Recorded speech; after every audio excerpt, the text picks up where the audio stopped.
It's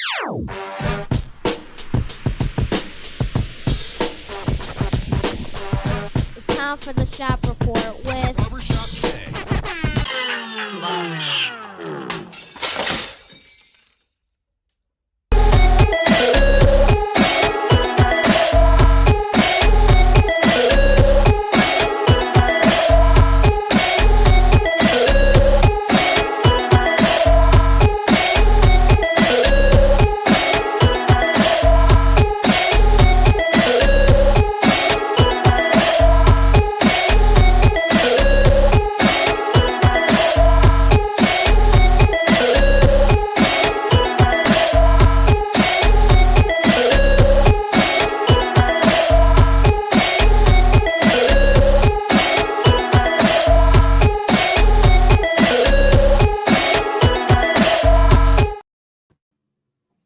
What's up, sports fans? Welcome to the Shop Report special presentation of the Turnbuckle. I, of course, am your host, Double J, with quite a bit to say. But before we dive into Crown Jewel, our Raw recap, amongst anything else, and there were many other things that took place in the squared circle and, of course, outside of it, I want to introduce, what's up, Gibby? What's up, Gibby? My guy to my right, your left, none other than What You Mean Gully. What you mean, Gully? What's going on, D Gully? How we feeling out there? Great wrestling. Great time. Happy Monday night to you guys. How did you guys enjoy? Well, depending on where you're at, you're falling back that hour, right? Right? Some people don't like waking up in the still dark and then going to bed and it's still dark. To me, I don't mind the night. It's quiet, pensive thoughts. You know what I'm saying? I don't mind it. Feels like I'm ahead of the day whenever I can get up and I start out when it's dark. But that's just me. So what do you think? Still ahead of it when you come back and it's dark, though? No, absolutely not. You're absolutely right. But it's my thinking, right? It's the things that, it's the mnemonic devices. It's the things that we trick ourselves into thinking that makes work. I mean, it's the placebo effect. What can I say? There you go. But I don't mind it, man. How you doing today, Double J? I needed more than an hour Of sleep? Well, than what was given, right, with the going back. All right, gotcha. So, speaking of going back. To Cali? No, not this time. Right. Our first segment is actually Bobby Lashley reflecting on his time in WWE. This was on the Lame Guys podcast. Okay. Bobby Lashley claims WWE went out of their way to bury him before leaving the company. Okay, now, in quotes, I was like, man, they're trying to bury me as much as they can. Pulled me off of WrestleMania the first time in my entire career. Just put me in the back where I was in the background, just wearing a suit, doing nothing.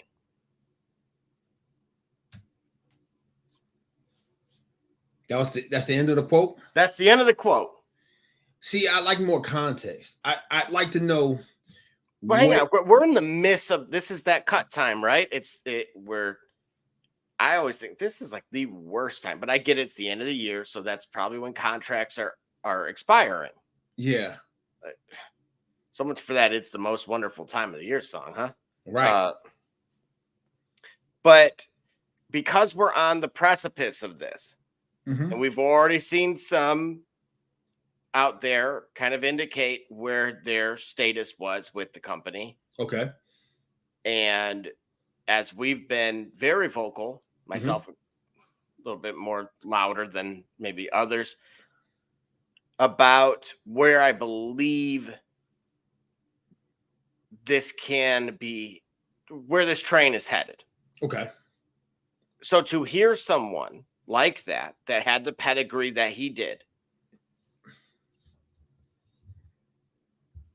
kind of point out what he felt occurred. Right. Look, I get it. What they never want to see is what occurred on WCW with the Women's Championship. There was no chance of that happening. I feel like there's a much smaller chance of anything like that happening in the modern landscape. Smaller enterprises moving up probably have a tendency to do that. But you're not going to take a WWE title to TNA. Right? You're not going to take a WWE title to TNA because you will embarrass yourself before you would embarrass the company. And for that matter, I think smaller promotions would be wary to try to coax that sort of behavior. Remember, at the time when we saw that, WCW in this promotion as a promotion, it was viewed, at least by the owners and the operators of it, as big as WWE or bigger than, let's say, WWF at the time. So there was incentive, if you will, to make such a shocking gesture, right? There's not the same landscape at all. So I don't think we have to worry about that. Like I said, especially if you're going small. Now, a guy taking a title perhaps to AEW, that might be a different story, but even still, I think that would be foolish. That would be the inverse of AEW airing the Jack Perry CM Punk footage when CM Punk had already went to WWE, and how mightily that backfired. We're not going to see any of that, I don't think. Right? It doesn't serve anybody. It doesn't. Yeah, it won't do well for anybody who tries. And it doesn't do well for you to pull, and ban everybody that showed that clip. Right? Exactly. You're trying to save yourself from the embarrassment. I like to say, of course, still better. Of course, I don't think WWE is going to come out and say, "Yeah, we buried Bobby Lashley." They wouldn't say that. We'll get the corporate response to balancing the talent and the efforts of moving everybody along, creative control, creative differences, outlook. We'll get the official corporate header landscape. We'll get that official verbiage. But what is in the details, right? Why do you think they moved on from Bobby Lashley? I don't know.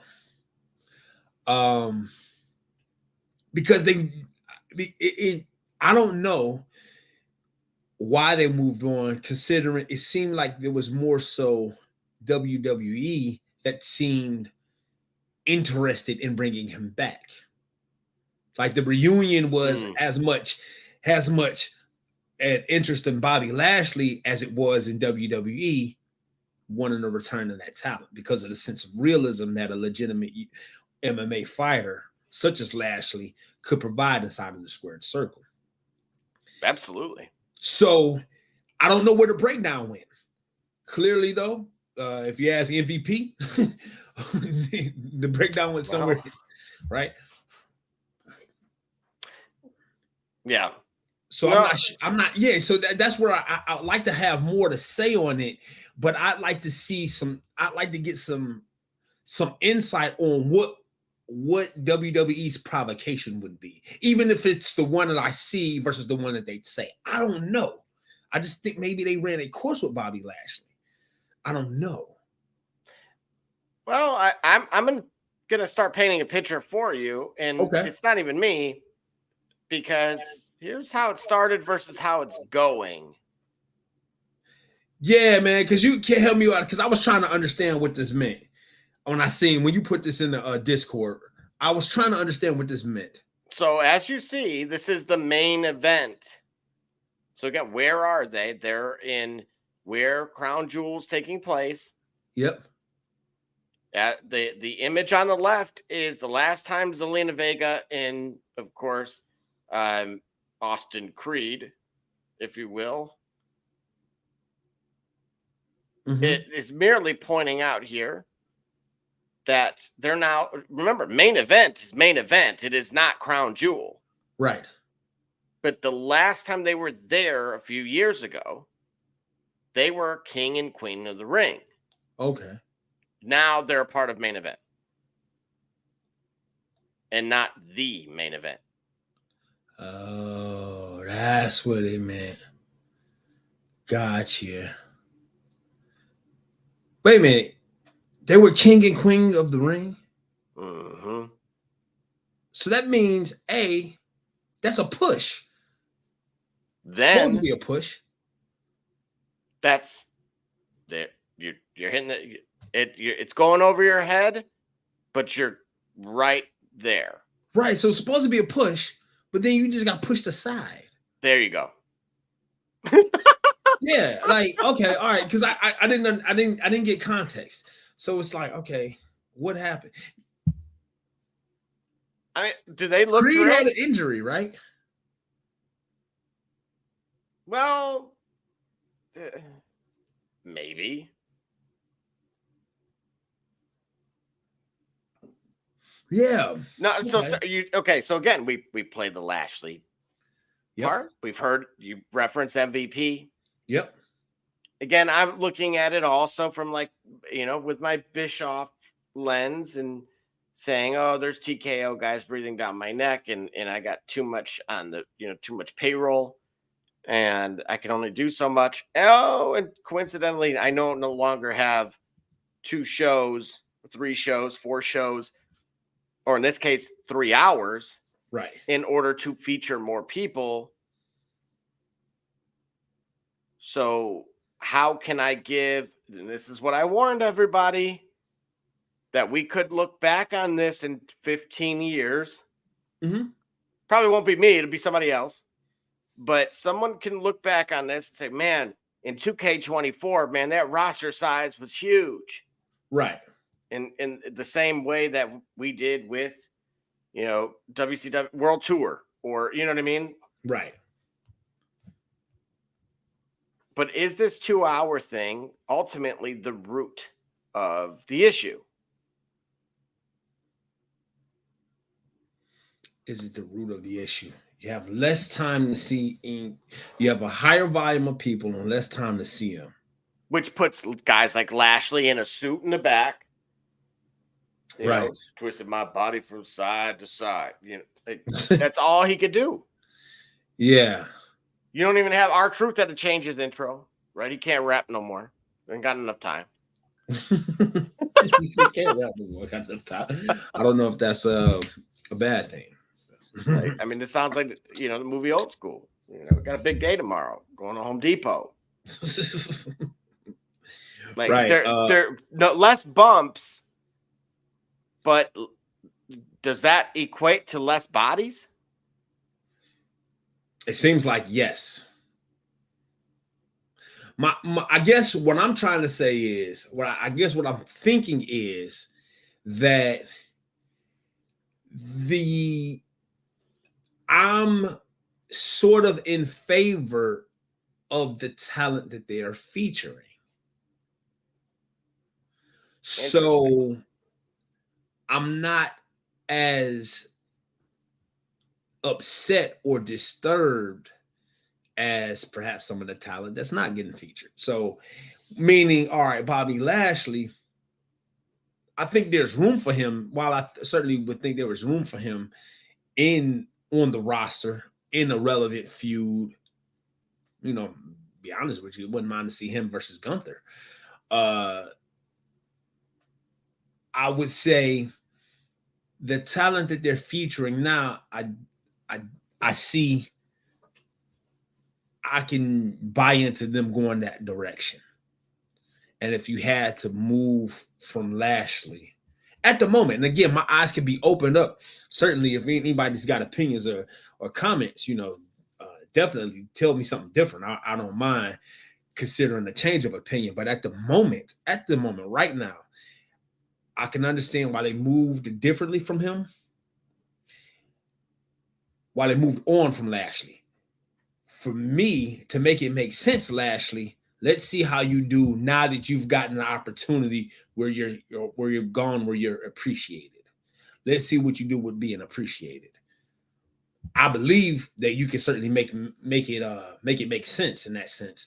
But let's see that now, so that way we can really understand the how severe the grievance is for you leaving WWE or WWE moving on from you. You get what I mean? I do, but this is where I again, I'm going to reference this image. All right. They should be getting a push, not pushed aside. Do we truly have time in this era now for character development? 2-hour shows, 2-day pay-per-views, 2-hour shows. You know, why don't they show more vignettes on the socials? They're going to have to get more creative. This is where they may want to give us a call. It's because you have to tap in with, this is not like, you do need a meeting of the minds with a younger demographic. Right. Why don't you show more programs? The older are out of their element in this. And look, I'm not saying that in a disrespectful way, because all things considered, you and I can very well, end up on that side of the fence. Right. And so where I'm going with it instead is absolutely emphasizing your point that yes, the show itself is X amount of time.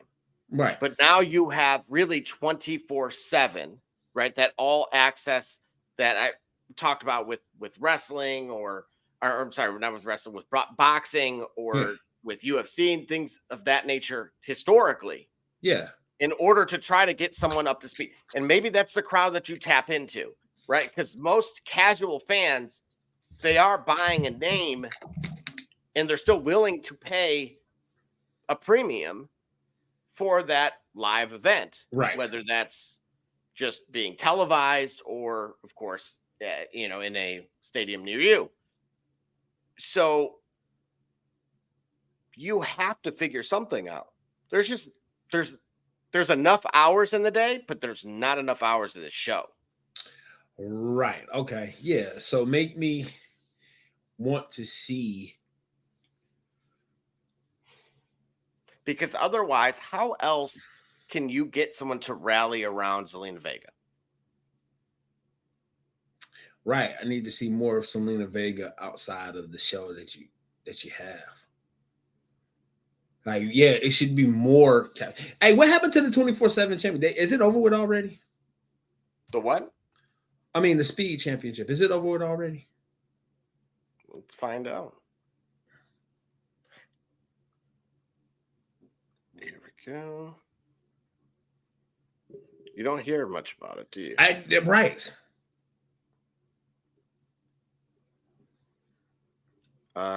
Looking in the results. No. Here we go. As of whoa. I just learned the Motorola Razor's back. Something. Whoa! Like I felt like I was in an alternate timeline. Did you see that there? Like, so we got Tozawa defeated Riley Osborne. Do you know who Riley Osborne is? Absolutely not. Okay, then. See my point? Yeah.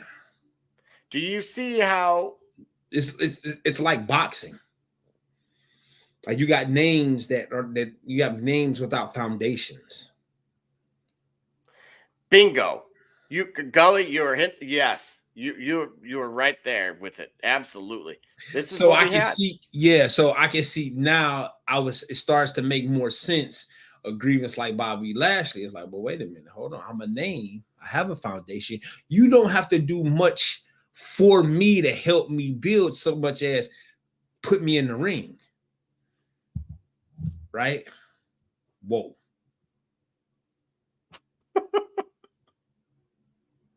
Stop it. But yeah, run that back, bro.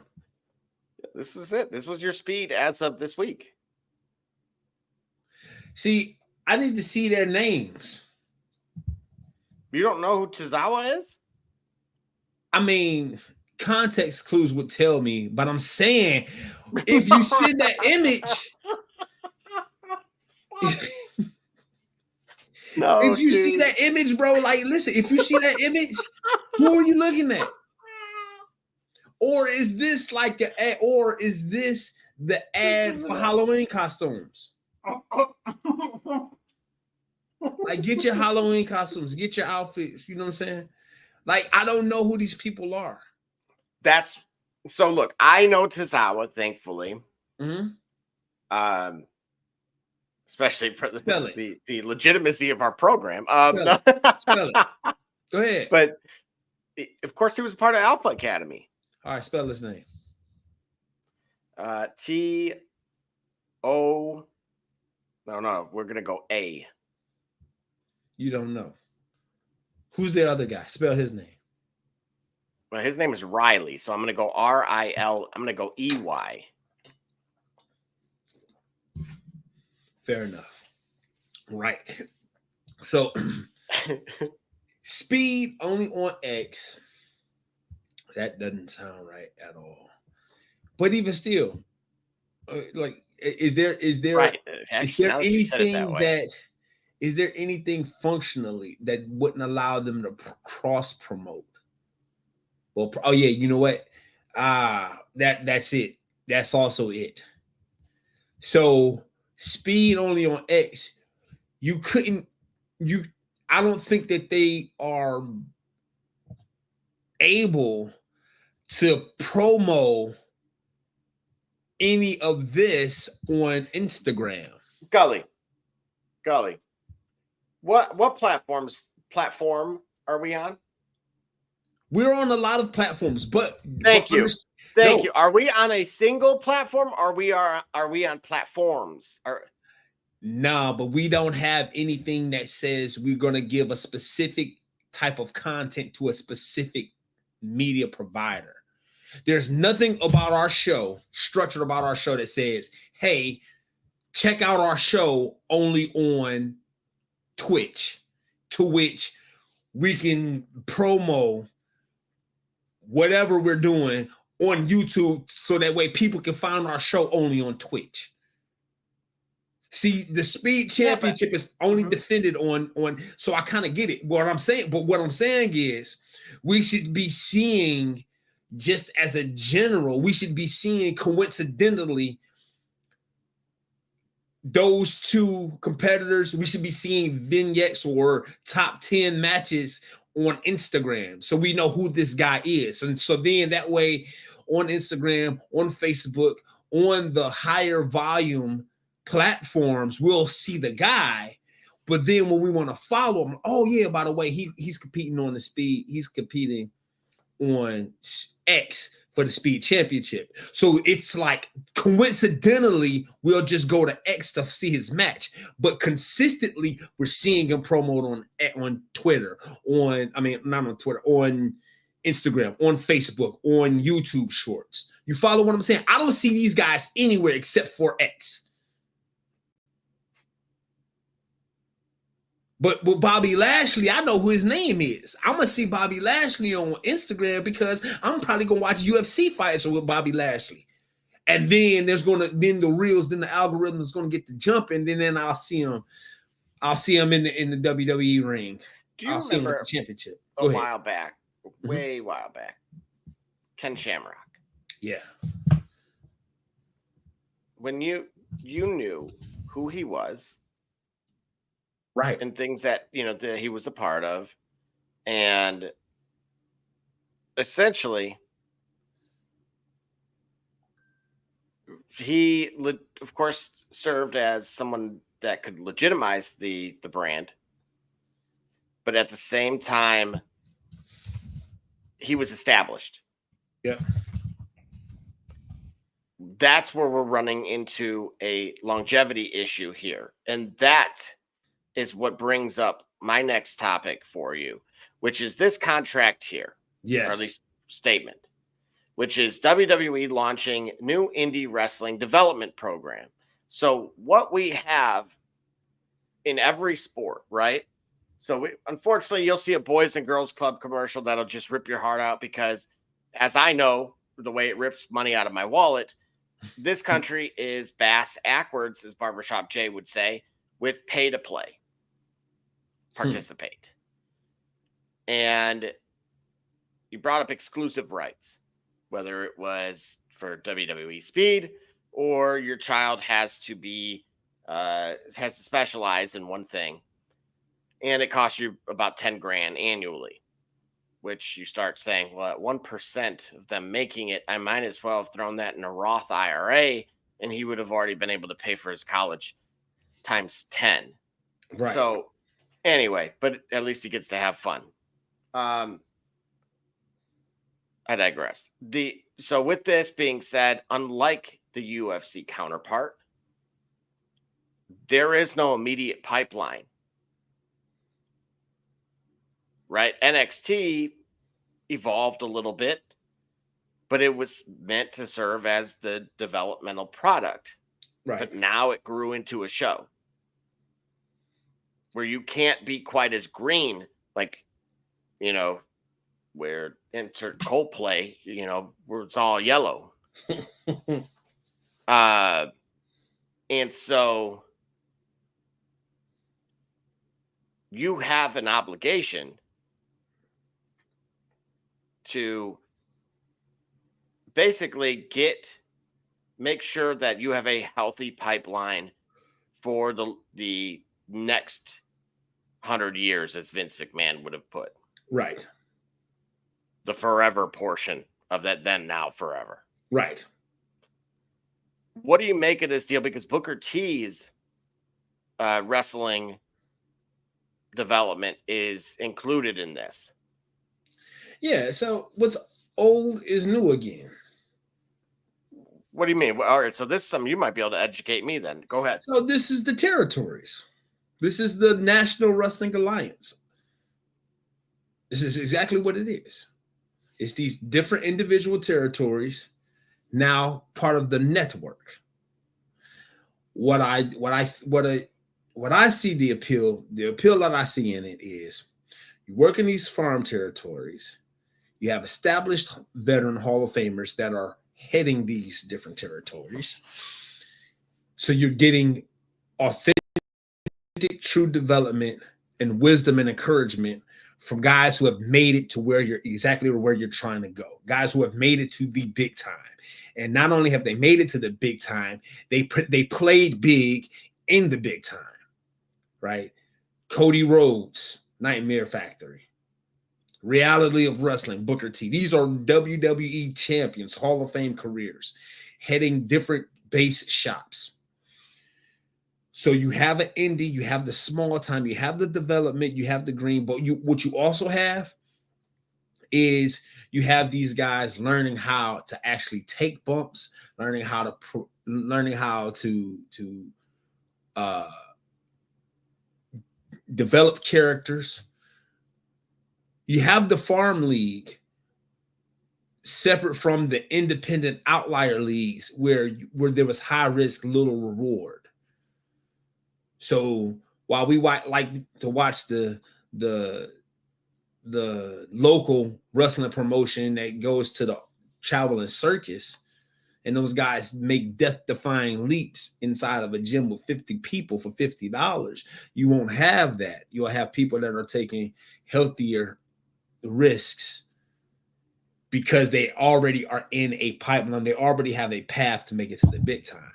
The WWE stretched this network out again, like the NWA, like the National Wrestling Alliance, all the different territories under one banner, in which case you can swap territories. You can see a guy go from Nightmare Factory to Reality of Wrestling and therefore so on and so forth.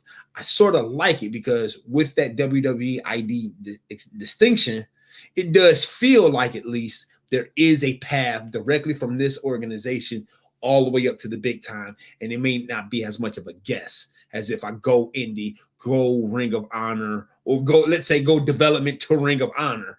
You have to figure out a way to get to Ring of Honor before they will really check you out. Now I can get to a promotion that I can already be visible. I sort of like the idea. No, I actually love it because of the premise of our conversation leading up to this and you providing that additional context. Because I looked at it and saying, Booker T's Reality of Wrestling, Cody Rhodes, Nightmare Factory, all, Rollins, Black and Brave. the Elite Pro Wrestling Training Center, like that, plus what this is beginning to look a little bit more concrete, in my opinion, is what I theorized would likely be the case, which is the circus will no longer be quite on tour in the way that it was. Okay. As far as the last, after Vince broke the agreement. What you're going to see is those regionalized wrestling promotions. You're going to see more of the kind of, I talk about this in soccer all the time, about a pyramid. Okay. And as you just alluded to, with kind of having tiers. So now that responsibility is shared amongst TNA, amongst Ohio Valley, and for the very green in Raw, the Nightmare Factories, Booker T's stuff, even Jeannie Buss's Women of Wrestling. What it allows is all of those brands to thrive independently. It'll be interesting to see if WWE tries to, if they view it as a profitable endeavor to monopolize it. Okay. Where they do the acquisitions. I don't believe that will potentially ever be the case. I think it serves them better to allow someone to be within, just using Ohio Valley as a example, to clearly demonstrate and grow their own following. Dare I say, this is somewhat, to some extent, this is a little bit of a lazy model. I'm going to refer to it as what the music industry does today for the most part, which is you did your own self-promotion. Right. You got a hot song, and now I want to sign you. Right. Right. You did everything. And now I'm just going to put you on the radio and give you $1 million advance that I'll never, you'll owe me forever. Anyway. So, and maybe some interesting parties. So that's, to some extent, that's where I think they're going with it, but just not as cynical. Okay. But what it allows, more importantly, is for everyone to now have a genuine opportunity and to now celebrate once again the successes of someone actually, quote unquote, making it to the top. And this next part here is that we're going to dive into right after this break, I believe, should be your biggest indicator. Stay tuned. I'm Jordan Gudeman, and I'm the founder and CEO of Eddie G's Cookies. I was first diagnosed with a nut allergy when I was young. At the time, there weren't a lot of labeled items that said if there may contain nuts or there are nuts in the food, so my brother and sister and I baked a lot at home, and we enjoyed treats from mixes and things like that, but I noticed that it was not the same as what my friends were enjoying, and I started making up my own recipes. When it was time to pick a career, I decided to start a bakery so I could share my treats with everybody else. When I started creating my recipe, I was taking in all the things that I thought I was missing out on. A soft, chewy center, a crisp outside crust, and a taste that is just like it came out of the oven at a bakery.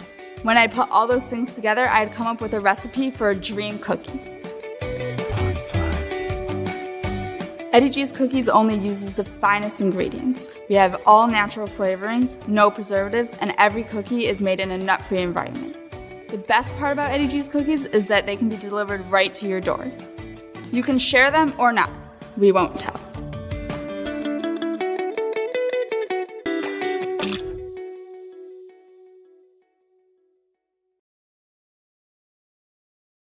Cleaning the cracks on your pavement surfaces can take hours and be torturous on your body. Until now. Bi-Cracky Weed Removal Tool was designed specifically to clean pavement cracks in a fraction of the time, all while standing up. Bi-Cracky's patented design incorporates a two-sided steel blade and is encased by a durable fiberglass shell. Simply use the large end to clean big gaps, then rotate and use the small tip for narrow gaps. Made in the USA, Bi-Cracky eliminates weeds to the root and is environmentally friendly. Bi-Cracky, save your back while you clean your crack.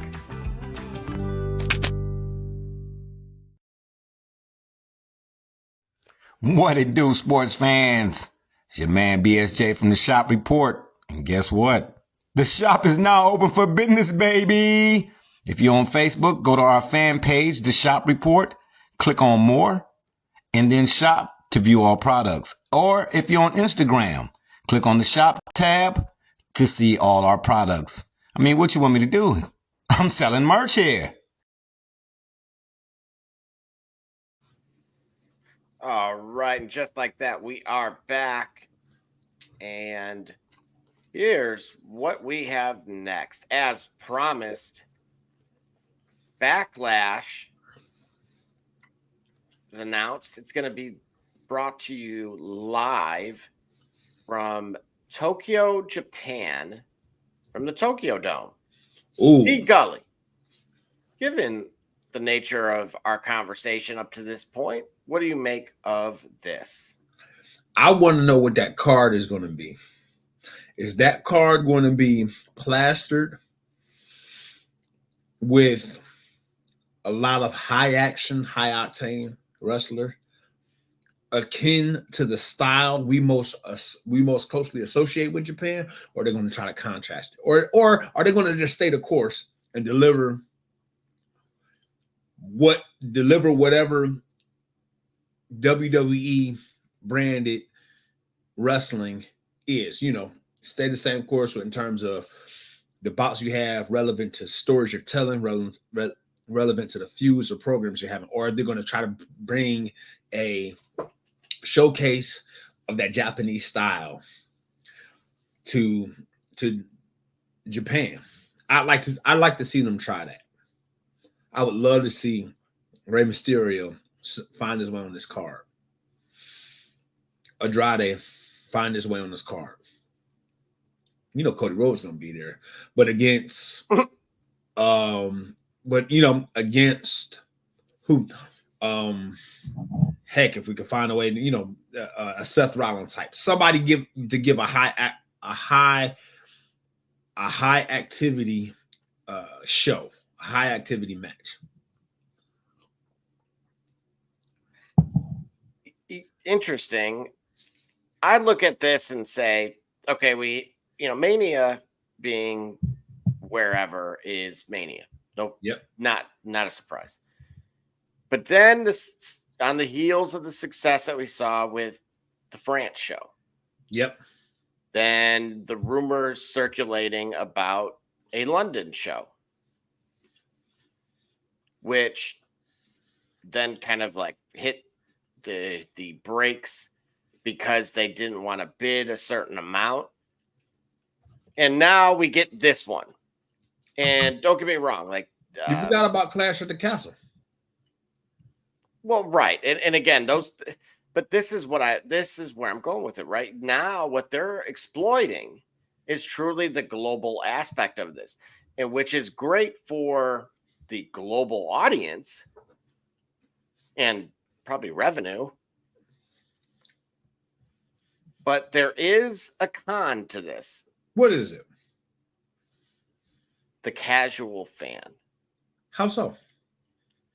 It can potentially flirt with the boxing issue, which is goes back to the original issue that has to be solved. Because you already have, again, New Japan, right? Yep. Has been there, and you specifically referenced that style. Right. Don't get me wrong, they can go out there and do their thing, no problem, and the fans may not love it there. They'll probably have someone on that card that can give them at least a sample of that because they do demand it. Right. But everyone else won't necessarily bat an eye. So my overarching issue with all of this is what looks great for the bottom line may not always be the greatest for the brand and the health of the brand. That's why I like Triple H recognizing that, signing that deal. And I wouldn't call it a sweetheart deal. I think it was an absolute necessary deal to establish a pipeline. And for the health and longevity of this. But now I think this is going to come at the expense of your house shows. I think this is where now you're going to see a lot more, to your point, Gully, a little earlier, about the reliance on social and the reliance on these other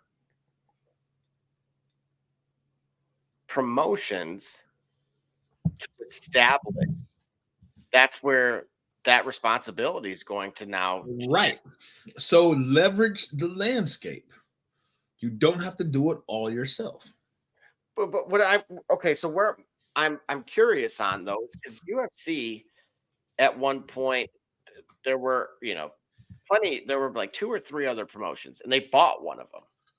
Bellator. Well, right. You had Bellator, and I'm trying to, Anthony Pettis. There's an Anthony Pettis fight, and it was the last one. And it wasn't Bellator, right? It was versus Benson Henderson. Okay. Oh, Pettis Henderson. That was that last one. But it was when they fought in a different promotion. WEC. Yep.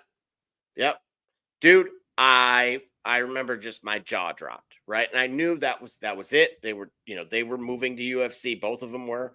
And of course the fireworks came with it. But now, then I brought up the Ultimate Fighter and that type of thing and the success that it had. But UFC doesn't have this issue. You have college wrestling.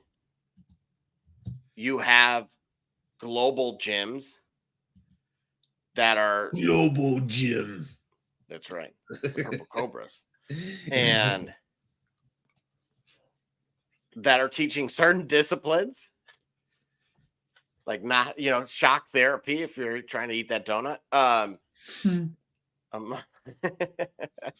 And so I'm looking at that and saying, okay, there was they already have the grassroots aspects of this.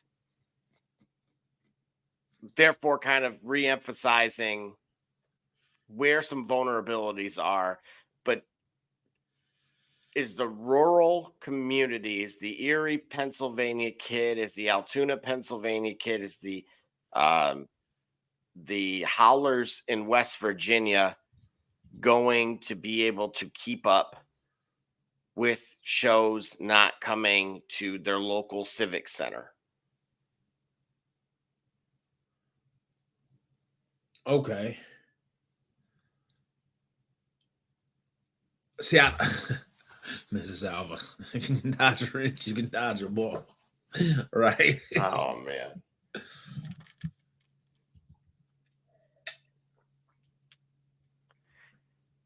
So, again, this whole thing here is certainly an interesting.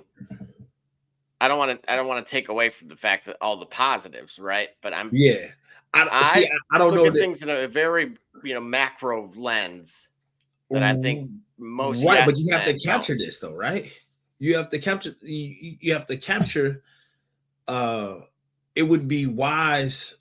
It would behoove WWE to make these overtures outside of the traditional domestic landscape. And so having a pay-per-view to do it, I would much rather them do a pay-per-view in Japan than them starting to do the weekly shows. Like, hey, we're in Japan for, well, understanding that I know whenever they go out of the country, the follow-up show is also going to be there. So I think isn't Crown Jewel was Saturday. They're in same area for Monday Night Raw, if I'm not mistaken. So I'm saying rather than them on a one-off situation doing SmackDown from London and that's it, while they're several weeks away from a pay-per-view, if you will. I would much rather have them do the pay-per-view, so that way you have that premium level excitement and atmosphere to make an overture to try to increase reach, and thereby also grabbing potential talent, future talent, inspiring and encouraging them to give WWE an opportunity, or try WWE as an opportunity for them to become superstars. I don't know that it does have a negative impact on the local element, the grassroots element of what sports entertainment is from the WWE. I don't know that it negatively affects that significantly. No, and I'm gonna agree with you on that point, only because we've seen that model work, right? Like, yes, Vince had to make Hogan,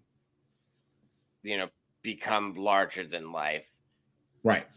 But as time went on, there were plenty of other individuals that had backgrounds. He wasn't grabbing them out of just anywhere. They weren't coming fresh off the street or something. So, the Von Erichs and such, you know what I mean? Like that type of, there was a reason those guys were household names in their respective regions. So it was shrewd because we pride ourselves on farm to table, built, not bought. However, and that was the big issue, right? When Vince did that, when he acquired the talent, he went to, he did to go head, he went head up with NWA, with the National Wrestling Alliance that became WCW. That's what he did. He bought Stampede Wrestling. That's why Bret Hart became him. That's why Bret Hart is a talent. Not Smoky Mountain, but he bought these smaller independents and brought them under one umbrella. It's like, if you're big enough and you're entertaining, right? We're entertainment, right? This same strategy happens in all aspects of our commercial lives, right? So this is the Walmart effect. Okay, if I'm big enough to be able to sustain it all, why don't I just buy the smaller markets instead of developing my generic product and allowing it to grow? Why don't I just acquire theirs and just slap great value on it and then call it a day? I recognize the damage it has to the local community in that case, but that same practice here in the realm of sports entertainment, I get it, because we want to see talent that is developed. Like, we don't want to see botched matches, or paying the market that we would pay for going to a premium live event, going to a live event, going to a house show. We don't want to see amateur hour there. We could use the local programs for that. So why not, if you're big enough, and we're talking about entertainment here, you leverage the guys who have ears on the ground to develop and cultivate those guys to the next level. Once we have enough visibility from our view, because they're cultured and they're nourished enough, then we'll go ahead and bring them to our system. So I don't, in that sense, I don't necessarily mind it, because I see it from a different lens.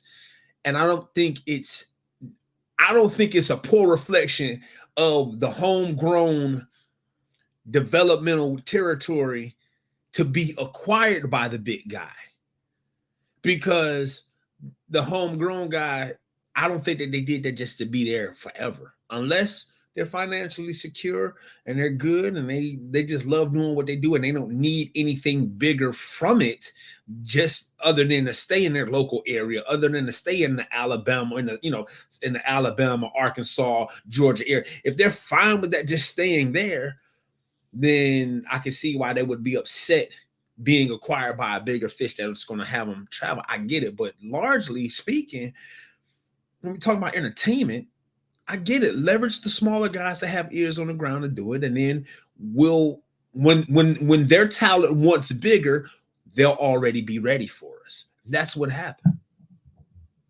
Yeah. And unfortunately, what we're going to witness, there is a fallout to that, and just kind of putting it boldly, we're witnessing it with folks like Xavier Woods and Selena Vega and others that, Bobby Lashley. And this is why I'll end it from my end with this. This is why everyone that is a fan of sports entertainment and pro wrestling needs to support AEW. This is the benefit of having two mainstream programs.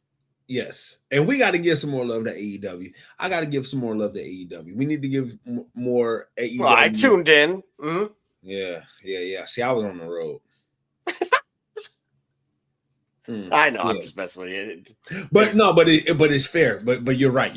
I as much as I say that, the activity behind me saying that, qualifying my words, qualifying my feelings, is taking action. Taking action on it is watching the program, buying the pay-per-views.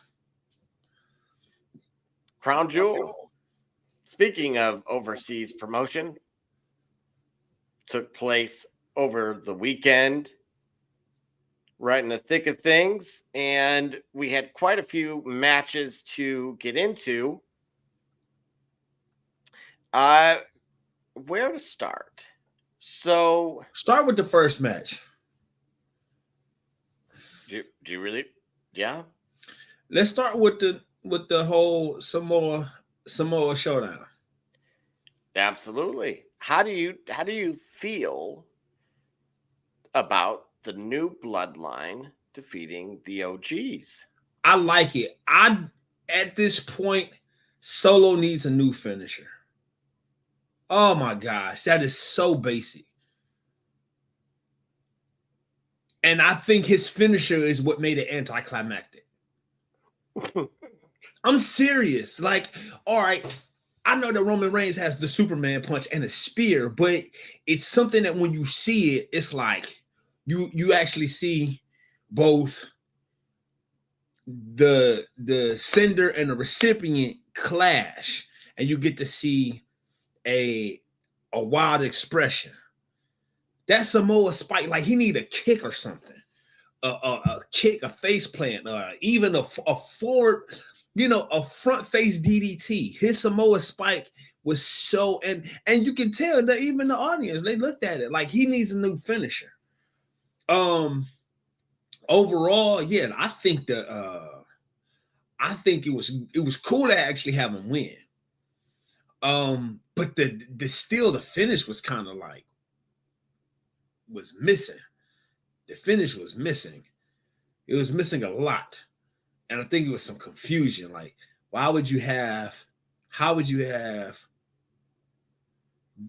the OTG original bloodline lose, then get beat up, then Sami Zayn to come out, and then get beat up again, or something to that effect? It was kind of confusing. It was lacking.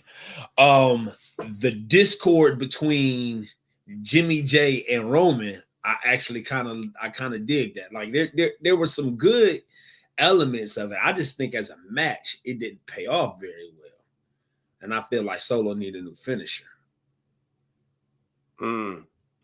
Yeah, no disagreements for me on that. Only one thing I will point out, unfortunately, it was revealed that Jacob Fatu, prior to his WWE involvement, had skipped a nonprofit event in which he had received a small sum of money, and just has failed to give it back.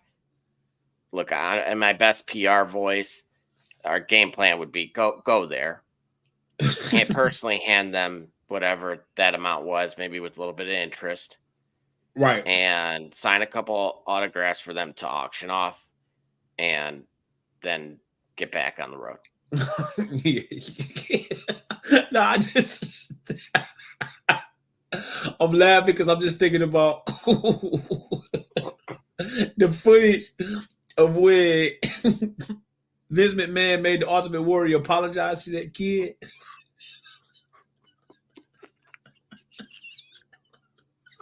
Yo, he was not having it. He was not. He was not. He was like, I don't know what. Oh man.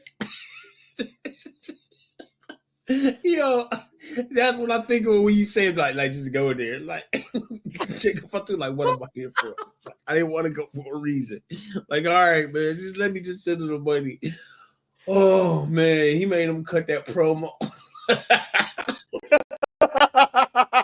Ultimate Warrior didn't make sense already, but then he didn't make sense, and he was frustrated.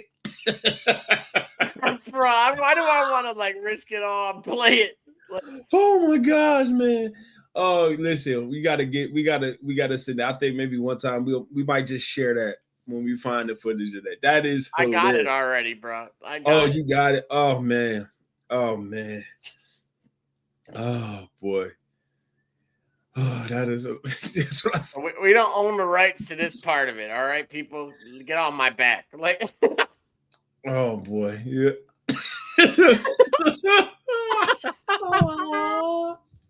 It's Vince apology, but not in the Warriors character. What am I? I mean, I'm humbly apologizing, but I'm not saying what I'm humbly apologizing for. That's I right. know what the gimmick's for, but I mean, what's it for? In 3, 2. I understand that there comes times in everyone's life when they may regret certain things. That they. This. Yeah, I know. I don't know what the to say. I didn't say that. I understand that. Well, no, you don't, because I'm making a videotape to some kid. It's a work. apology. It's a work. That's all it is. It's a work. We're working here. That's it. I'm working here. There's 2 matches left. I'm working here making an apology for something I didn't do.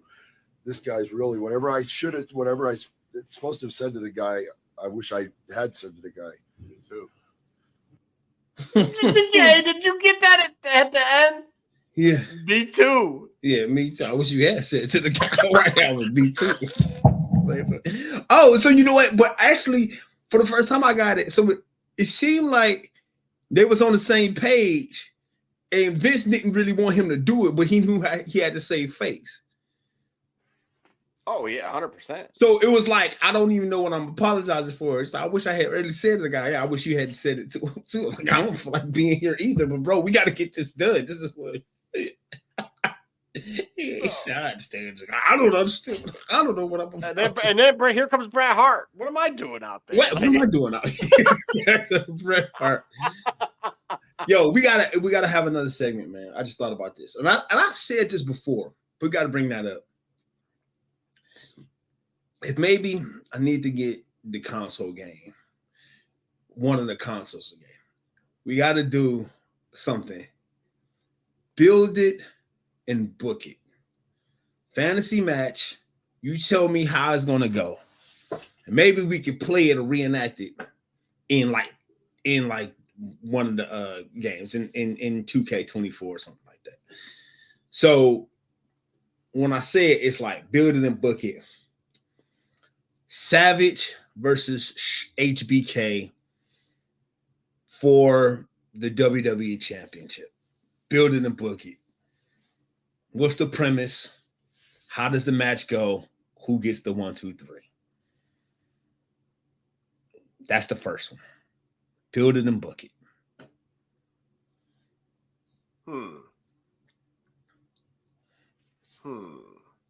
Right? Build it and book it. I had one in mind, but I think I had already shared it in one of our previous shows. I had another match. Build it and book it. Who wins? How does it happen? So build it and book it. Savage, HBK. I know the promos are going to be outstanding. Give me a triple threat Inferno match. Sting, Taker, Kane. Ooh. Triple threat Inferno match. Sting, Taker, Kane.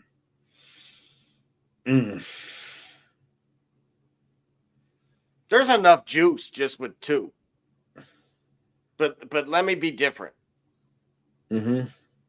Because I I feel like an Inferno match of Kane and Sting by itself would be warranted.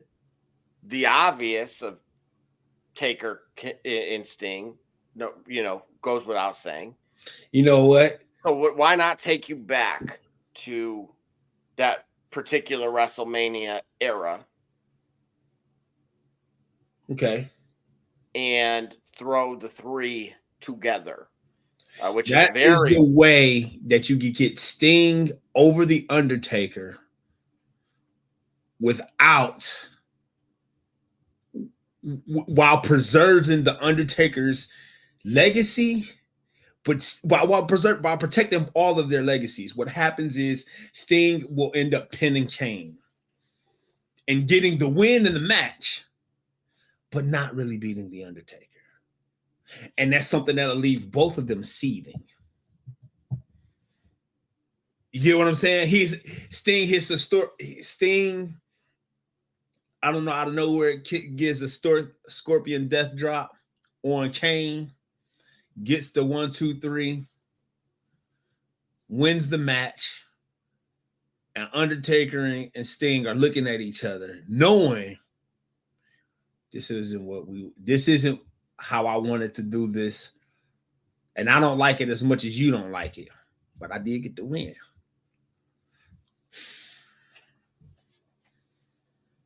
That's what I'm saying. Yeah. And see, all I had to do was just give you a little bit of the ingredients there, and we got to make that happen. We got to make that happen on the console. We need 3 controllers together. Make it happen.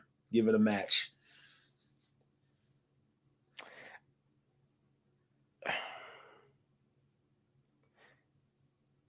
You know who would be like entertaining, like just purely entertaining? You tell me if you like this. Give me a Ziggler Flair. Ziggler Flair. Yeah. And you know what's amazing about it? Flair would put Ziggler over if the conditions were right. Uh-huh.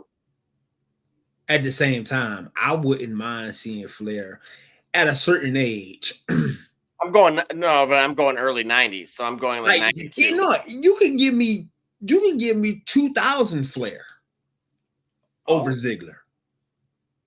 You can give me late 90s Flair. But you say early 90s. You get 40-year-old Flair. Oh yeah. That's a great match. Flair, look, I mean, obviously the comparisons are there, but it would be, I don't know, like it just adds, there's substance to it. Right. That's the thing. I would allow creative to creative it. Yep. Knowing that it is very much a blank canvas that they have nothing but opportunity with. This Flair, well, we end the match. Flair does take a zigzag.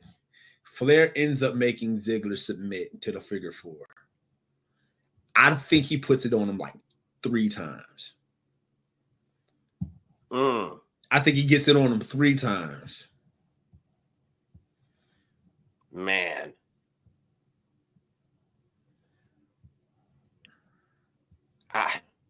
Yeah. Like, I don't know. I think like too low hanging fruit, which still very well could occur, is like something like a Punk Austin. I just feel like that's too easy. Like when if I'm gonna go dream matches, I want to go with something that just unfortunately it would take, like you said, give me something that I would not be able to see today, unfortunately, which is like a Brock Lesnar versus a Big Papa Pump. Nah, I told you what mine would be. You're sticking to that one. You don't. Give me your other two. No. What do you got? I mean, look, I'm going wild here. I'm going, look. Steiner, Lesnar, like no, names you typically throw together here. Brett versus Brock. Whoa. How do you build that one and who wins?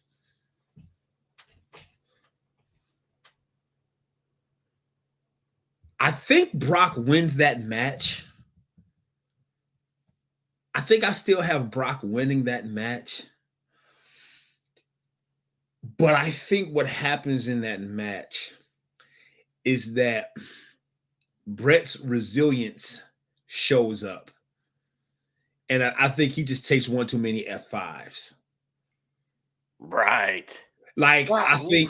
I think what happens is Brett, they start out, Brett is very cautious. Brock is a heavyweight wrestler, but Brett is a technical professional wrestler. But I think Brett surprises Brock with his ability to get out of some of them holds. Like, Brock tries to bully him at first, but Brett smartly rolls out of the way of the corner. He goes in the corner, tries to get him in the corner. Brett puts a knee up, gets outside the ring. Anyway, Brock tries to run out him. Brett quickly runs back in. As Brock gets up on the turnbuckle, Brett attacks him. Bam, gives him a forearm, sends Brock back down to the side. Brett quickly runs out, goes after the knee, tries to work him down, but Brock is just too powerful. Brock smashed him over him to the back, and then Brock just starts to pummel Brett. Pummel him on the outside, punish him on the outside, brings him back in, try to set him up. Brett gets crafty, poke to the eye, gets back up, smash another elbows, those European uppercuts of Brett's, famously European uppercuts from Brett, gets Brock down. And he boots to the face, classic Brett boots to the face. But again, it's Brock. He's powerful. Then he's getting mad. So he's smashing him off, pushes him off of him. Violent push. Then he gets Brett. Brett gives him his back, takes him to Suplex City. 1, 2. And I know Brett doesn't like to be pinned and slammed on his back. Undertaker had to tell him, it's not always about you. But he goes to Suplex City a couple of times. And right when Brock wants to finish him off, he tries that F5. Brett punches him to the throat, reverses it, puts him in a Russian leg sweep.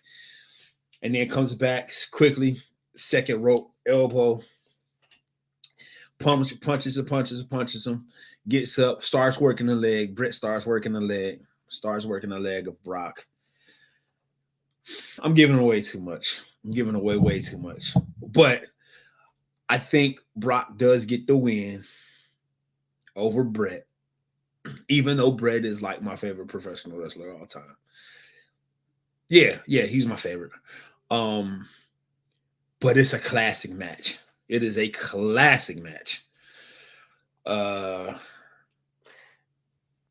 Give me your take on this. All right. Okay, I'm going to give you just this part of it, and I want you to make the dream match. Okay.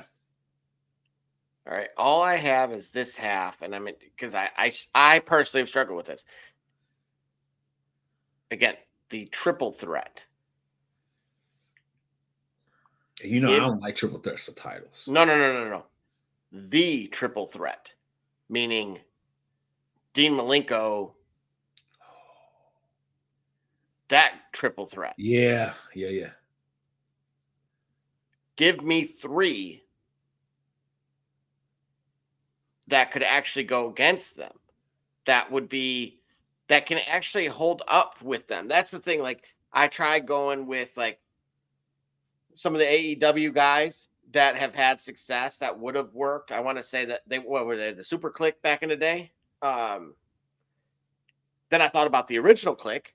Yep. And then I thought about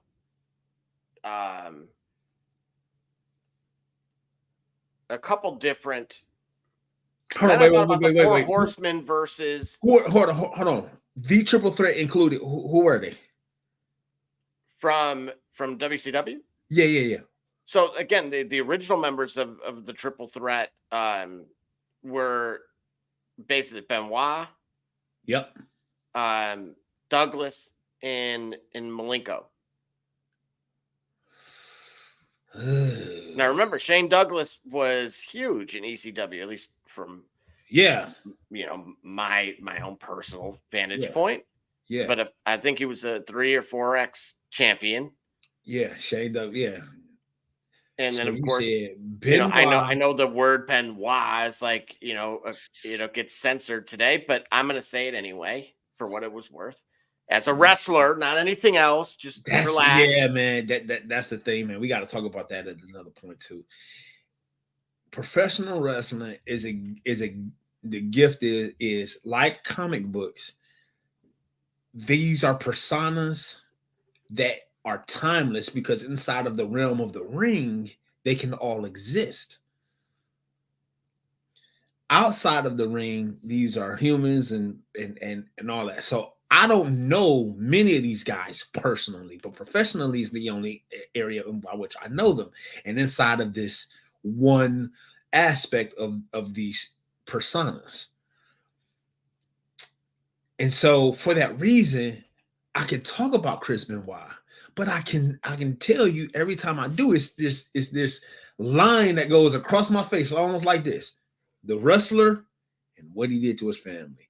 And I can't unsee it. You know what I'm saying? The wrestler and what he did to his family. Like, you know what I mean? Like, it's a line. It's a slash. It's not even left or right, up or down. It's a slash because it's hard to see one without the other at a certain point.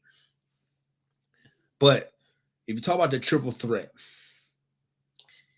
you have the obvious. The Shield don't even stand a chance against that triple threat. But the Shield had 4. Well, no, they only had 3. Yeah, no, I know. Yeah, you're right. That's the thing that they wouldn't. Yeah, the Shield. That's not good enough. In my opinion, the Super Click wasn't good enough. And then most of the other groups had 4. So then I started thinking of the 4 Horsemen. Yep. Or an insert, but I feel like the NWO thing would have been. They wouldn't have been able to see. To me, that wouldn't be believable if you had the Outsiders and Hogan. Nah, because when you at a certain point, right, when we're talking about like the triple threat, those guys were wrestlers. That's and what so I'm saying, dude. That style of wrestling is in stark contrast to what you would get from, even if you can get it from Hall and Nash. Once you put Hogan into the picture, it's a whole different match, and it's not even believable. Hogan can work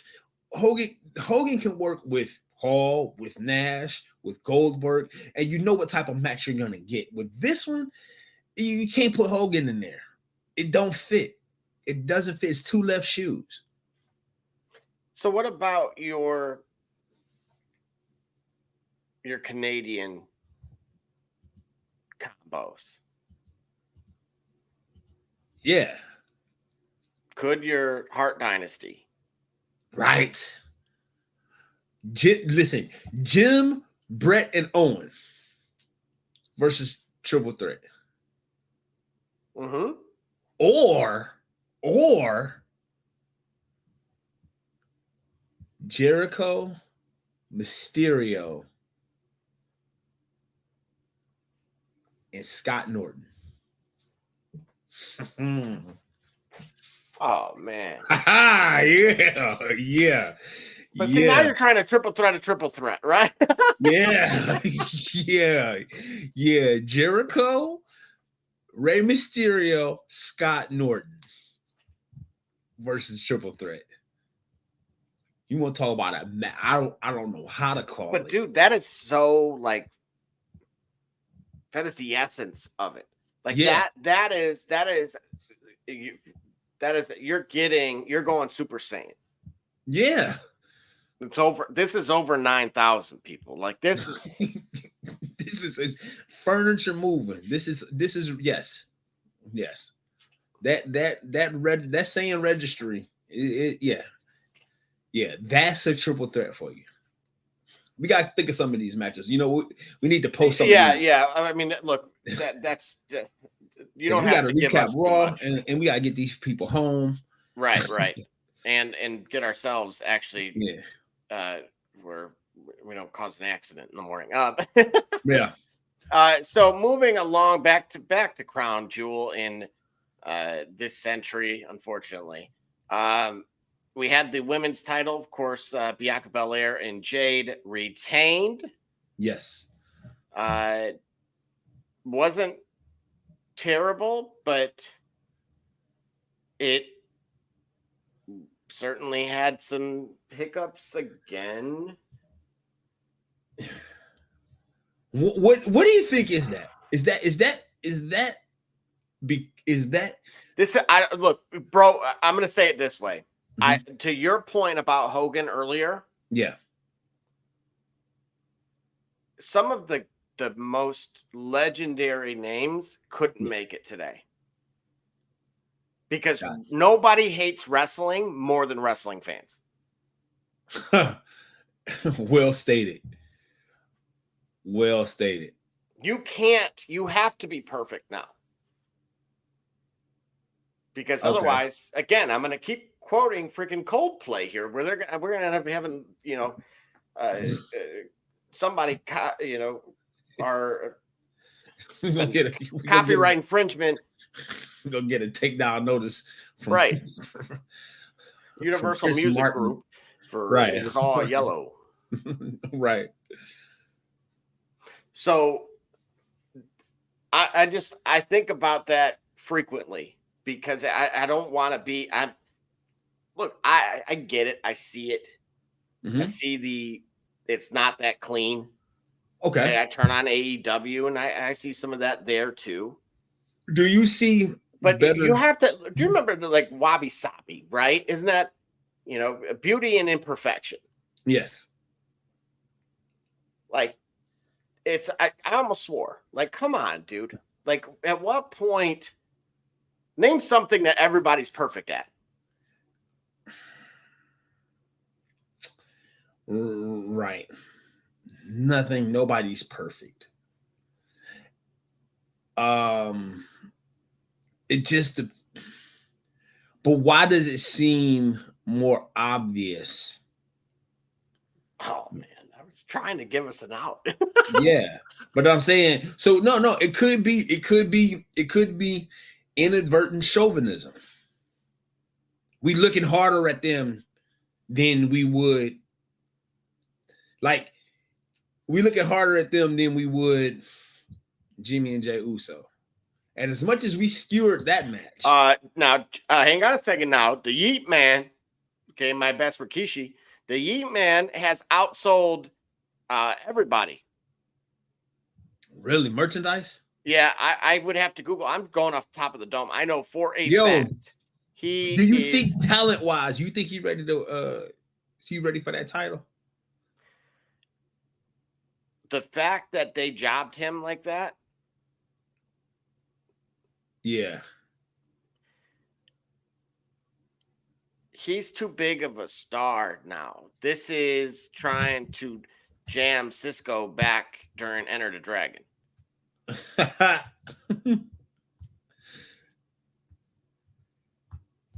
Yeah.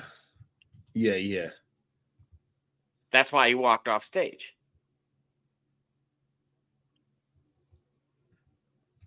It's. Are you liking the Sami Zayn thing? I mean, I know we'll get to that with tonight's Raw too, but felt like as far as bloodline and as it pertains to Crown Jewel, mm-hmm. I'll answer my own perspective at least to that question, which is I think he saved it. Sami Zayn did? Yes. I like to see where you're going with that. That it was running stale. Yeah, he don't really have nothing to do now. And it does make sense. It does. They made it make sense, at least. Mm-hmm. But as far as Jade and Bianca go, mm-hmm. I think as we tie it into tonight's Raw, you'll see that something you theorized quite a while ago, I think, is inching ever closer. Thank you. Yes. Yes. That's what I've been waiting for. So it's not quite Xavier. It's not quite New Day. But it's getting there. So Getting there. yeah, I do like your point though that maybe we do have them under a different zoom of a microscope. Right. Like for example, but it wasn't just them. Like, Io Sky, missed the catapult move.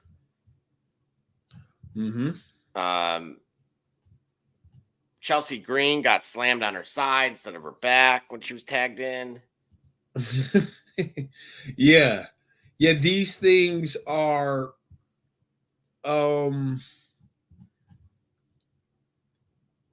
it's hard to dismiss them. Like we see them.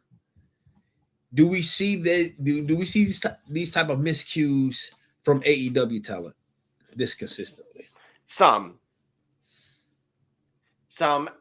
To me though, to be honest that's a with totally you, different show. And I'll tell you what, you can't look at those the same.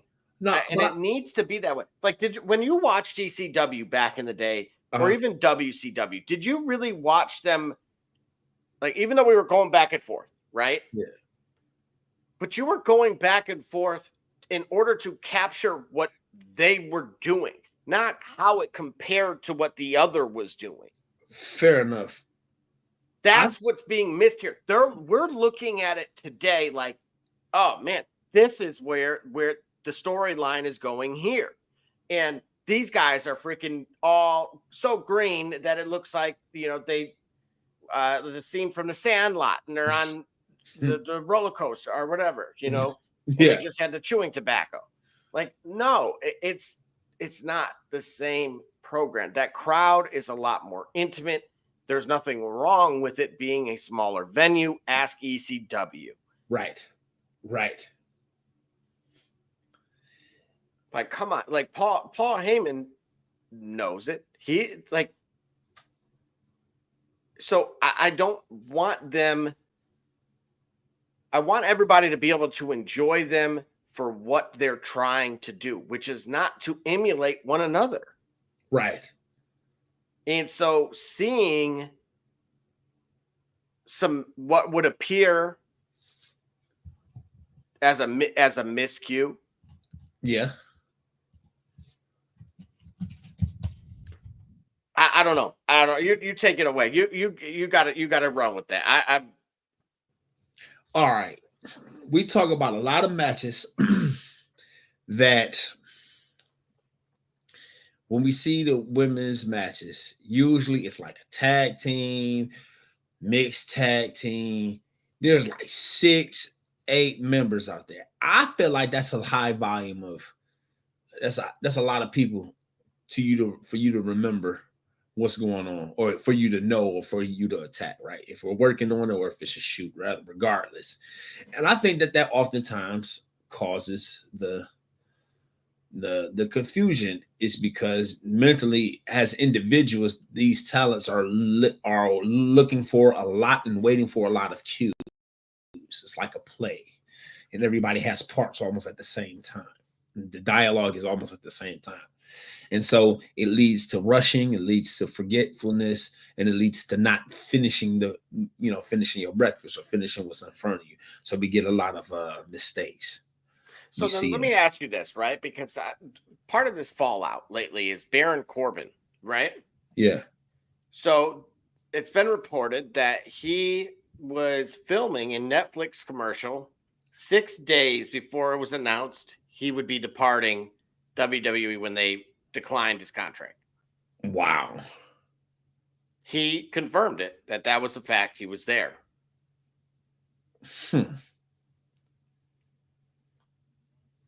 Bro, does that not sound like is Vince still there or not? Right. The ghost, yeah, that's real Vince-ish. Right. Right. That's real McMahonish. Vince. I mean, just minus the trash bag. Yeah. But this is what I mean. Like, how there's a level right now, and this is why I'm saying for everyone to just kind of take a deep breath and exhale. There is a huge transition occurring. Mm-hmm. Like at some point, this will be a paradigm shift for wrestling, even if it reverts back to what we were accustomed to if we were to look at it from just a map in the future. But you can, again, change, as they say in anything, is always uncomfortable. Right. There is a timing part to this that is vastly, like, it is just, it cannot be denied. Okay. What's occurring. It is bleeding over the curtain. And so, yeah, the product's going to suffer a little bit. And I think it's becoming, like, when stuff like this happening, remember, that's behind the curtain. So I'll leave that part of it as to potentially why, right? We talked about all the travel and so on and so forth. Look how many disgruntled people there are right now. When historically, Gully, can you ever say, outside of maybe WCW, did you see this volume of unhappiness? I don't. We always like to complain no matter what in our eras, right? But I don't remember seeing this as much. And it could be a consequence of the social media effect. But we had the quote unquote dirt sheets back then and the hotlines that we can call that gave you the real scoop that wasn't bought and paid for by WCW or WWF. There was the wrestling reports or what have you. So even back then, there was access to be able to get authentic goings on behind the curtains, if you will. And even back then, there was some, talent here, don't like talent there, and so on and so forth. I don't remember seeing as much of it as I do now, though. Right. And that I can agree. Absolutely. And so, again, moving on, the Women's World Championship, of course, Liv Morgan defeated Nia Jax. Any thoughts from you? Was that really a surprise to you at all, or?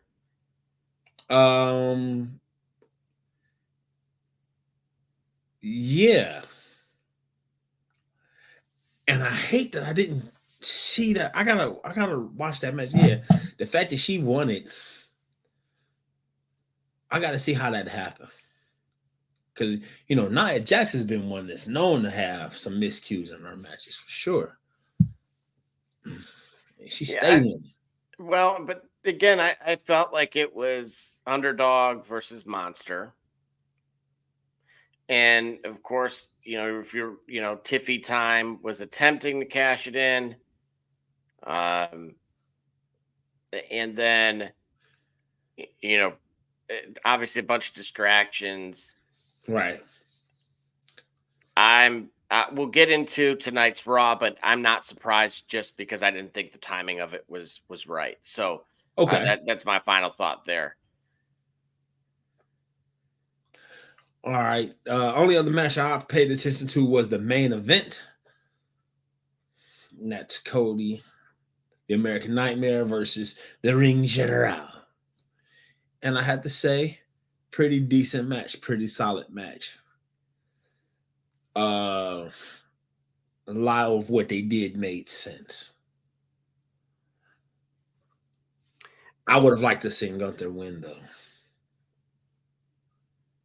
Yeah, I would have also.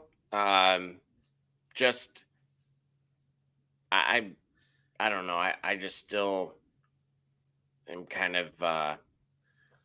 You over it when it comes to the American Nightmare's title run? I think he's lived up to his name. But how much of that is booking and how much of that is him? Well, that's why, thankfully I look at everything with a little bit of a clear-eyed view and seeing everything else that's going on, it's like, this isn't. I feel like I'm asking for quite a bit, understanding what the heck is, the S storm that's happening behind the scenes. Right. Like there's only so much that's theoretically reasonable right now. So I will take what I can get. And did you like the ring concept? Nah, man, they got that big belt and they can't even take it home. Nope. It's gonna stay there for all to see and marvel at. No, I absolutely was so upset when I found that out.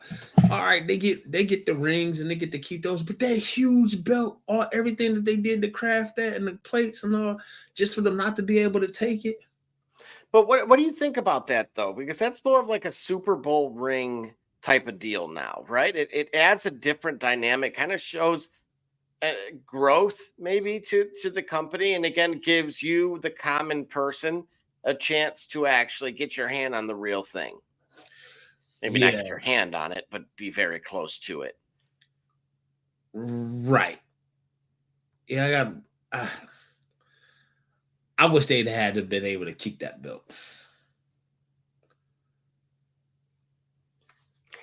Yeah, no disagreement. I again, we talked about change, man. Woof, and it's in the air.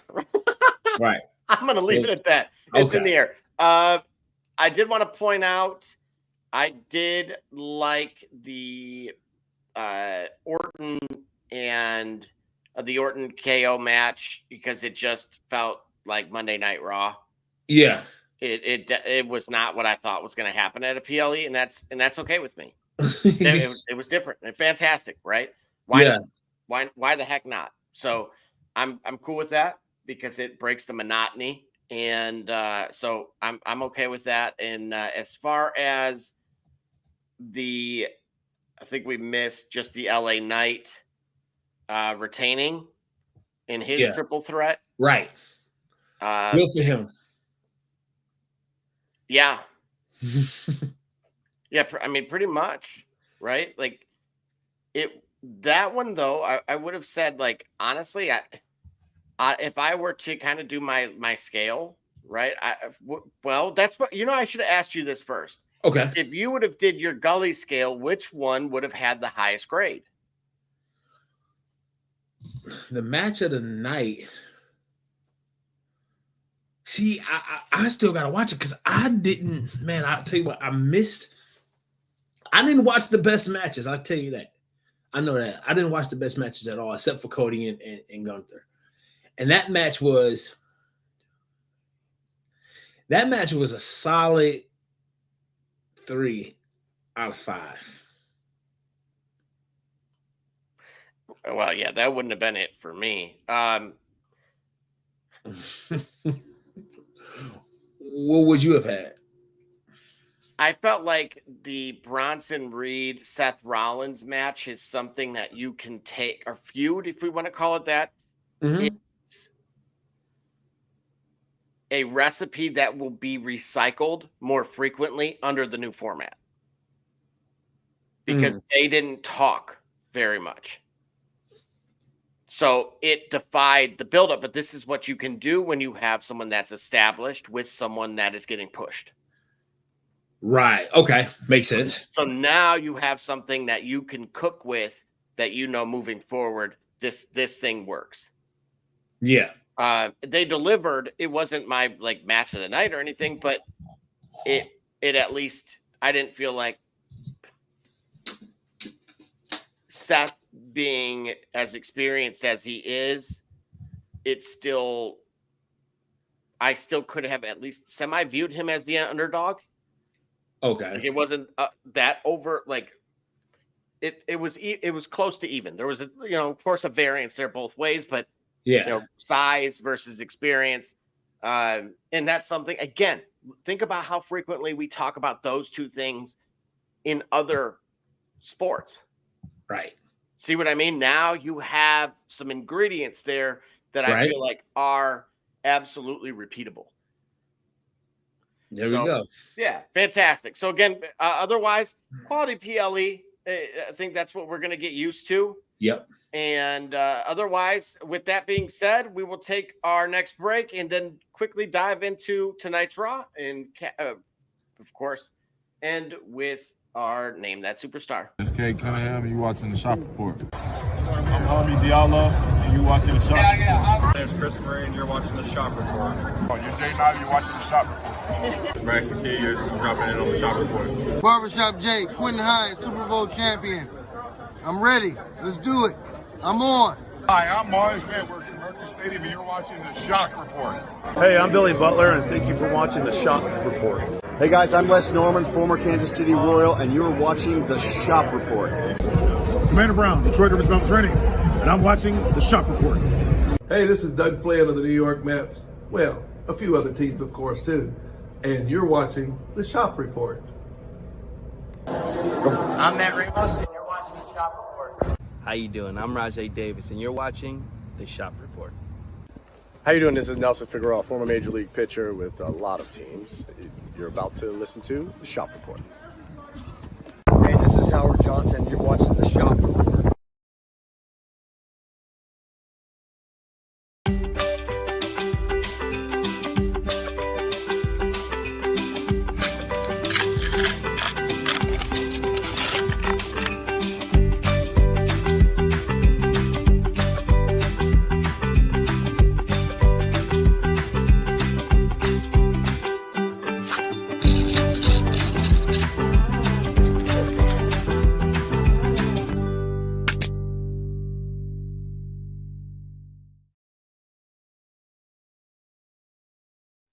What it do, sports fans?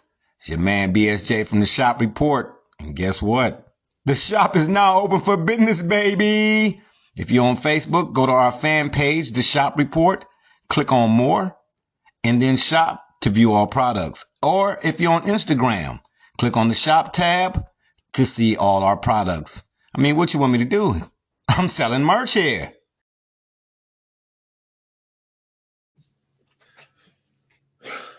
Indeed, we are. And with that, we are back, jumping right into tonight's Raw, which kicked off with a bang with Adam Pearce pointing out that, you know, while Liv, Raquel, and Dirty Dom were celebrating, and of course, taking out Rhea, Bianca and Jade interrupted.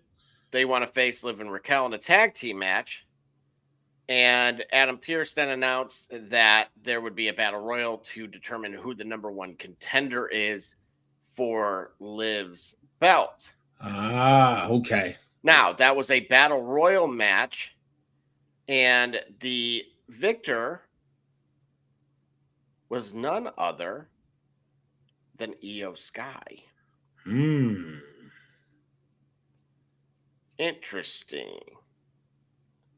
And any thoughts to that? When is Backlash supposed to be? Right? Yeah, isn't that starting to make sense? Tozawa. Right. All right, cool. Okay. I just so either we picking right along or we're ahead of the game. I don't think we too far ahead. I think we just following along. We've done a very good job with this. Yeah. Yeah. For us as being insiders on the outside, yeah, we creatively we have been, on that yellow brick road. Hand in hand. We've been easing on down the road. Yeah, that's right. And moving right along. Ooh. Yeah. So the Wyatt Six, of course, kidnapped The Miz. There was a hilarious, speaking of social media, I think did I send this to you or tag you in it? Of the Final Testament guys. Like she was like, hey, Miz got kidnapped. And she was like, well, how long ago? And it was 20 minutes ago. And He was like, for 20 minutes, he's dead. Oh. What? From the hotel room, dude. It was brilliant. He was like, do we Wow. have to, go grab my coat, I guess. Right. Wow. Yeah, Karrion Kross wanted nothing to do with it. He wanted nothing to do with it. Do we have to go get him? Wow. I Wow. thought we wanted to order food and, Yeah. So ultimately, though, what I do want to point out also with this, Miz says there's been a misunderstanding. He is not with the Final Testament, so there's no reason for them to be after him. Bo Dallas then says they never wanted the Final Testament. They wanted him. If this pays off in a Bo Dallas versus Miz match, thank you. I hope so, because what the Wyatt 6 is supposed to be, we talk about Cody's run. This here is I'm so embarrassed for what this is turning out to be compared to what it should be. Really? Yeah, all right. You got these 6 individuals together, this cult of personality, or cult of personalities, and they're picking off people who ain't got nothing else to do. Well, now wait a minute. First, I'm going to take a little bit of a different perspective on it. I'm just going to point out that Bo Dallas has done a fantastic job as or Uncle Howdy, rather. Yeah. He sounds like his brother, dude. That's not what I'm talking about. That's not the problem. That is the problem. Oh. That is the problem. What I'm saying is they're doing so much more than what they're getting. But what would you want them to do? Remember, we're 2-hour show. 2-hour show. Okay. What I'm saying is, when did Chad Gable face the Y6? Well, now it was about a month ago. All right. And before that? It was all Chad Gable.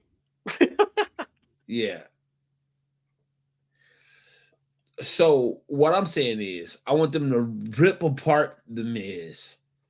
And maybe Miz puts himself in a position where he only got one thing left to do, and that's fight. And Bo Dallas and Miz have a great match, which is what I think it can happen here. Or you just rip them apart, let them be another body that you laid waste to, and then move on. Otherwise, it just seemed like I kind of get it now. They're anti everything. And what else?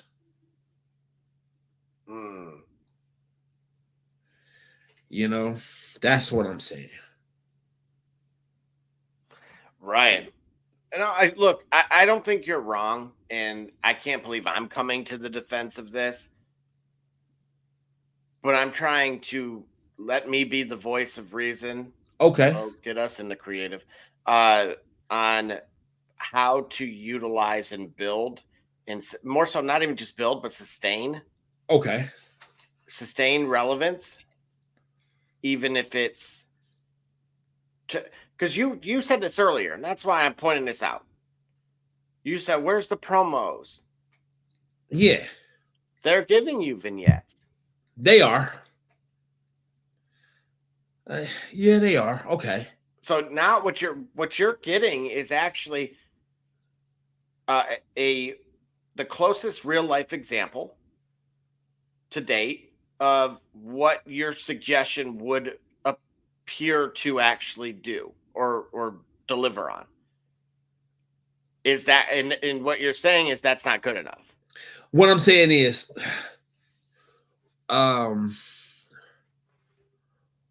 once they've established their presence in the promo And yeah, in the promo space and all, the build up to whatever happens inside the squared circle, I think, just needs to be a bit better. That's what I'm getting at. It's like they got everything right. Now, bring it home, justify the energy you put into Chad Gable by obliterating him or what have you. Justify the energy you can put in the Miz by obliterating him or what have you, or making him or develop him to stand up. That's what I'm saying. It's just like they do all that, and then the Angle goes into the ring to die. I think that's why you avoid the ring. Okay. Right? Am I right? They tried, and then they wrestled Dark Gable 3 times. Yeah. And it was like you had, especially already in a woe is me crowd. Yeah. And this is getting old. You see, like it was losing it all then. Like it, and you spent months getting it, with that buildup. Right. So I to me, I think this is the best they can do. And you save it now. And this is what I mean. Like, you don't see your prelims. Okay. Your prelims are not your main events. Fair. So they need to be very selective in rolling these people out now. Okay. So, and that's where the pop should occur, because it's like, oh my gosh, they're actually here, right? It's not the TV, it's not social media, they are actually here. Yeah. The way that, when Kane's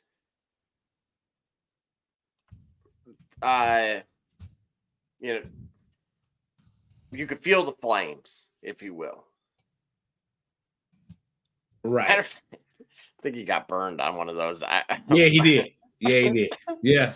Yeah. So again, to me, I at least understand the direction. It may not be the best, but it's what they have to do. I think there's unfortunately no other direction to go. Otherwise, you end up with something like this here, which is the War Raiders defeated the New Day. Boy, oh boy. You don't even got a screenshot for it, do you? That's okay. Oh, my bad. There you go. These guys defeated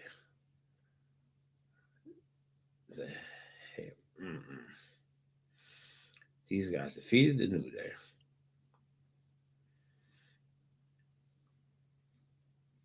The push is a push.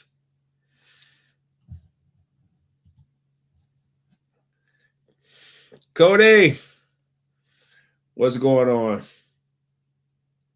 Bring that comment up. Oh, yeah, here we go. Hey, what's up, Cody? Cody, we're breaking down tonight's Raw, if or anything squared circle related. Yep. By all means, wrestling related. You got it. And moving right along, it's probably one of the more entertaining parts of tonight, which is Sami Zayn and the Usos meet in the ring and discuss why Sami helped the Usos and Roman against the Bloodline at Crown Jewel. Jimmy Uso doesn't believe Sami, thinks he attacked Roman on purpose. Sami says Jimmy has no room to talk, as he attacked main event Jay in the past, and it was no accident. Jay invites Sami to come to SmackDown this Friday and meet with Roman so they can squash the beef into one fantastic patty, the smash burger. Yeah.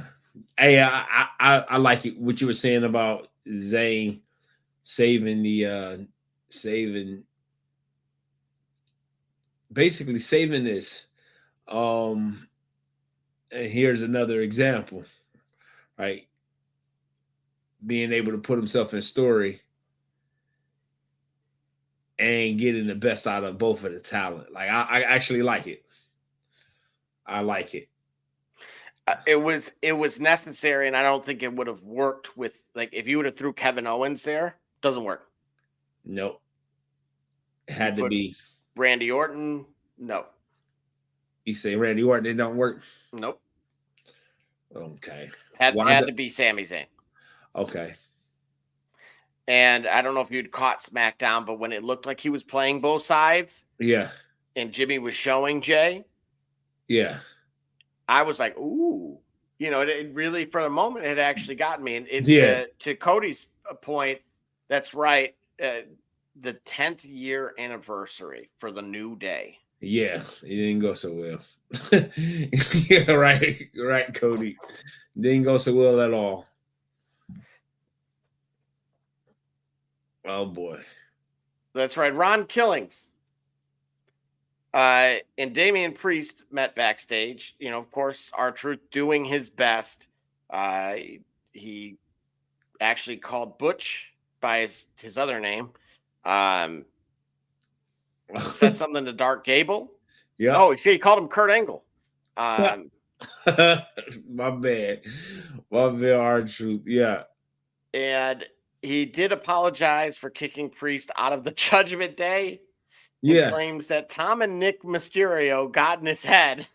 Yeah. Yeah. Yo, he's good for a good laugh. Cody's asking, are we going to see end of New Day? Yes, we are. We're going to see the end of it. And yeah, we're going to see the end of it. Well, and you're asking about your next Wyatt 6 victim. That should be. Because for a while there, I thought one of the two were going to end up in the Final Testament. Right. And maybe that's what they're setting this up for. Maybe this becomes Dark Gable with the existing Final Testament. Okay. Then you end up with Miz, and then you end up with with one of the New Day members. Yep. Where everyone is like, we've had enough. Right. Or, depending on how long this torture continues. Yeah. And who else, has, I could see them going after Jimmy Uso at one point in time. Yeah. So, I mean, like, you could put a makeshift group of 6 together. Mm-hmm. Just simply of victims, if you will. Okay. Against the actual group. And I think it would be fantastic theater. He says there are some issues with New Day. Yes, there are. Completely agree. The Big E element of this is the only wild card for me that I don't know if he returns, how much that could change things. Right. But again, if and when, hopefully he becomes able to return at some point. Yeah. We did get some more momentum. Okay. If you will. A little bit more of a push. Dragon Lee was over today. Speaking of Dark Gable. And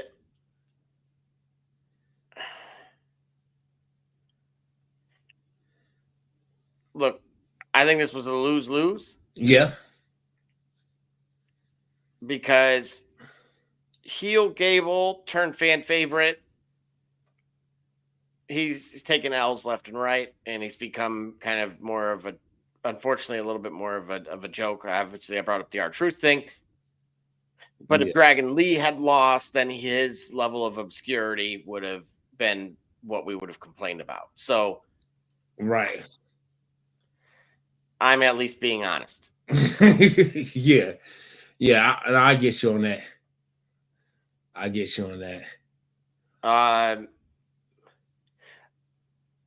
Then we finally get a potential taste of some things to come, which Yeah. is Damian Priest, of course, beating Sheamus, Dirty Dom, and Seth in a fatal 4-way to become the #1 contender for Gunther's heavyweight title. Oh. In which case he was confronted following this by Gunther himself.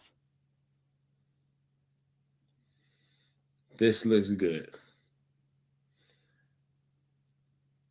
My only issue, here we go. Let's see. Cody saying not good for Zayn on Friday.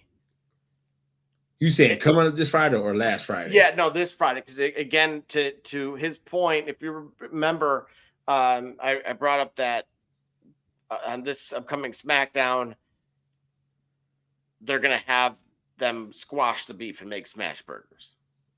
Yeah. Best case scenario. Yeah, you said that. That's right. So my thing is this, though. Tiffy Time had stated that if she would have won, this was on Friday, if she would have won, she wanted to cash in, take the title, but she also wanted to take Dom with her. So if it were me, Dom is scorching hot here. Yeah. Would now have been the most appropriate time to put him, to swap him with Priest? Obviously, that's not how that fatal 4-way turned out. But again, thoughts? Or do we like the custody battle angle? You know what? I'm good on that. I'm good on it. Maybe I'm traumatized from child support. I don't know. But yeah, I'm good. I'm good on that. I'm good on the custody battle. What I'm saying is, I'm seeing more from Gunther. I'd like to see more from Priest. See what the hype is.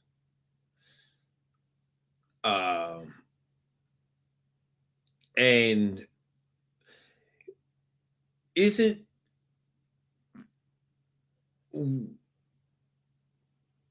was Gunther the guy that took the away from Priest?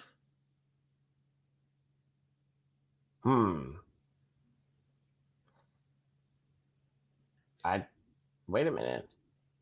I thought it was. Whoa.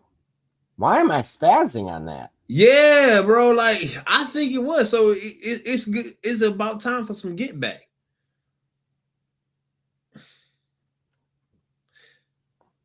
Gunther needs challengers. He's a champion, and he's carrying himself like a champion. I really wish he would have won the main event at Crown Jewel too. Ain't that something? I'm saying that I'm in the bag for Gunther. But yeah, I think Gunther is the one that took the title from. Yeah, at SummerSlam, dude. You're right. It was Damian Priest at SummerSlam. All right. So now that angle works. I mean, I just felt like Dom was scorching hot, but at the same time, pause. But yeah, bro. Whoa. Right. To change the background. Yeah. Anyway, so yeah, it makes sense. I guess it makes sense in that, from that regard. It'll be, who would you have, in your opinion, who would have liked out of those four? Seth Rollins, Dirty Dom, Sheamus, Priest versus Gunther.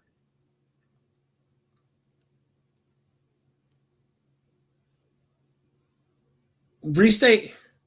With if you could, would that have been your choice, or would you have picked any other of those four? Nah, leave as is. Leave that as is. I think that's a good mix. I think they all serve. Yeah, I would leave as is. I wouldn't move anything.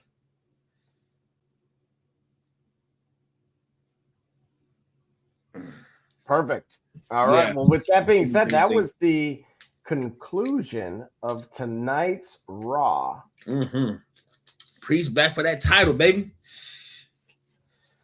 All right. And so, with that being said, ladies and gentlemen, we have just one.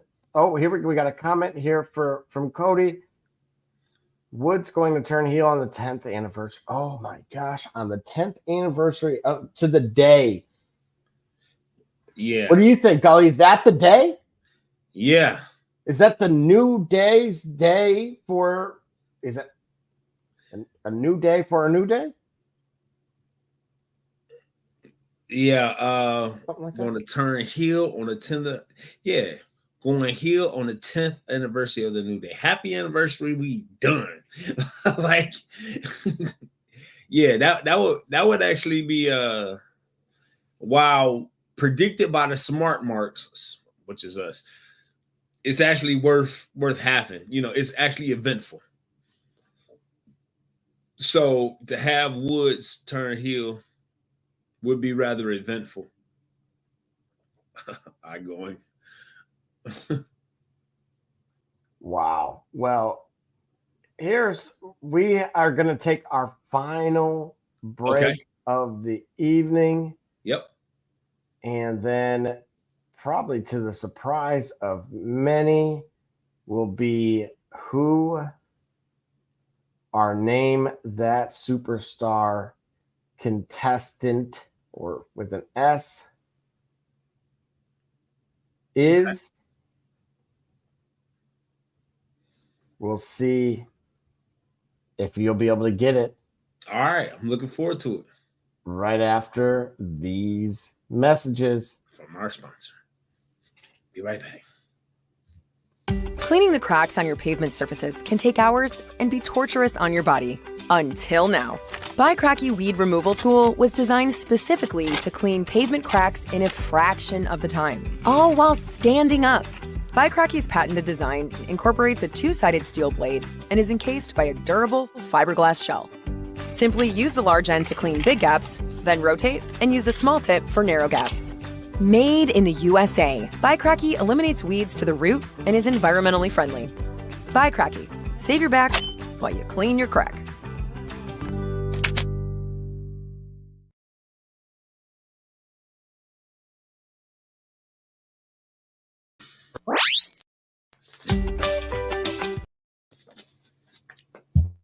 What it do, sports fans? It's your man BSJ from the Shop Report. And guess what? The shop is now open for business, baby. If you're on Facebook, go to our fan page, The Shop Report, click on More, and then Shop to view all products. Or if you're on Instagram, click on the Shop tab to see all our products. I mean, what you want me to do? I'm selling merch here. It's K Cunningham, and you watching the Shop Report. I'm Army Diallo, and you watching the Shop Report. My name's Christopher, and you're watching the Shop Report.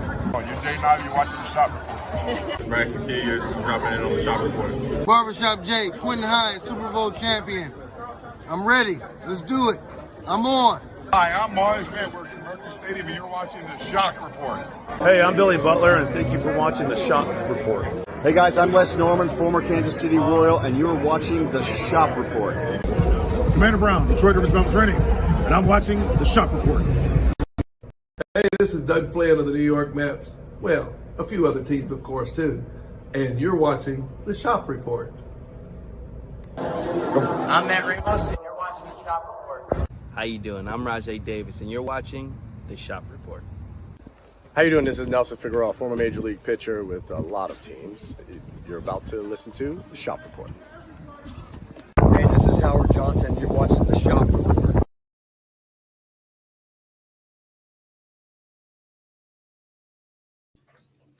All right, and just like that, we are back. We are back, ready to round it up and ready to get back, ready to go home. We did have a comment from Cody. Don't cry, Cody. All good things must come to an end. And the next chapter for the New Day is that final chapter. Imagine a great match. Coffee versus Xavier at a pay-per-view near you. All right. And so, D Gully. Yes, sir. Before I put up our contestant for today, I just want to confirm you've been on you're batting about 500 here. Yeah. Been on the downswing, but I came back up. Last week. All right. Are you ready? Yeah, I think I'm ready, man. I think I'm ready. Go ahead, hit me. All right. D Gully. This individual began his career as enhancement talent in March of 1993.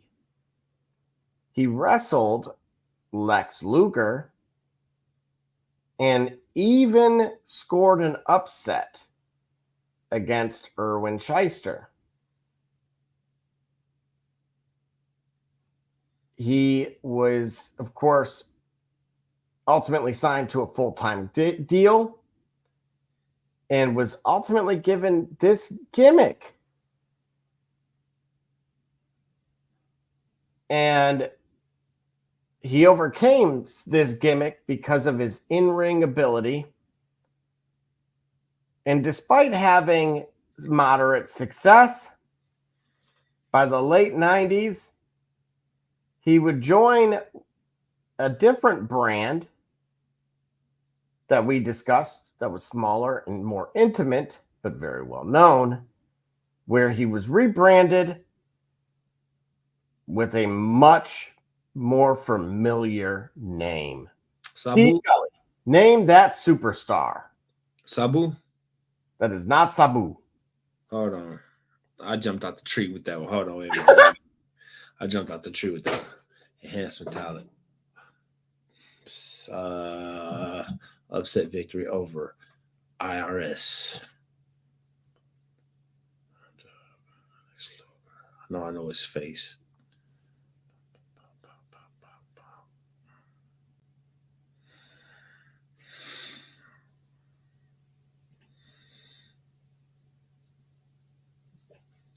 ECW talent.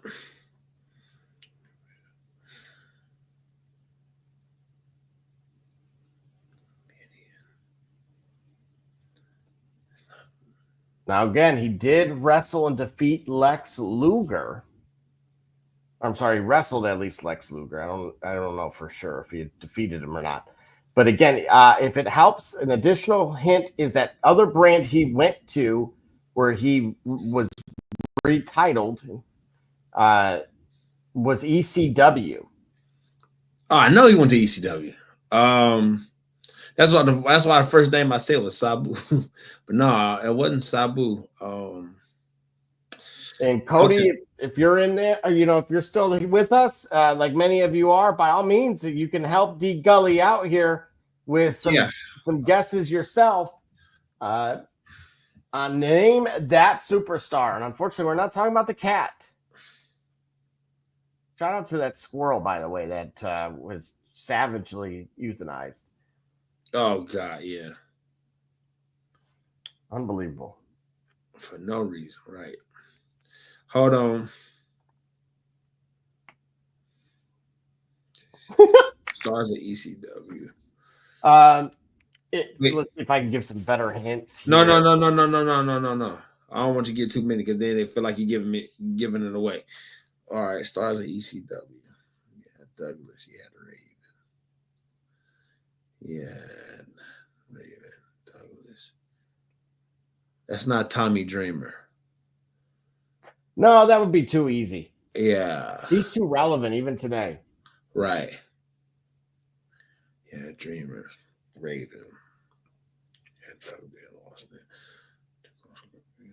I'm trying to get, again, I want to give people their flowers, especially in under the circuit, regardless if they're still here, which of course this individual is. So no, you're gonna have to give me that answer, bro. How about this? I will give you an additional clue. Again, he left around 1998 for ECW or to ECW, if that helps. But this particular gimmick that we're referring to did also have a mask that was very questionable? Masked wrestler. ECW masked wrestler. No. He lost the mask by ECW. Right. This one's, dude, I'm telling you now, when I tell you this, it's going to bug you. All right, hold on. Don't tell me then. Because he was, I would have said, above average successful. What's the guy, the baseball guy with the face?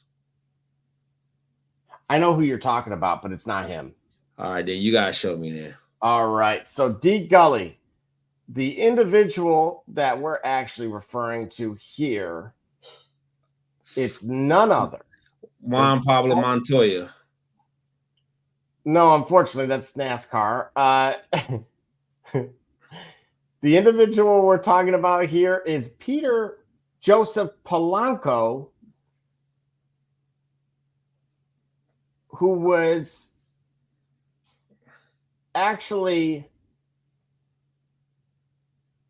again, enhancement talent. And he was given the horrendous gimmick, otherwise known as Aldo Montoya, as you see here with a jockstrap mask. Yeah, Aldo Montoya. But when he left to ECW, he was otherwise known as Justin Credible.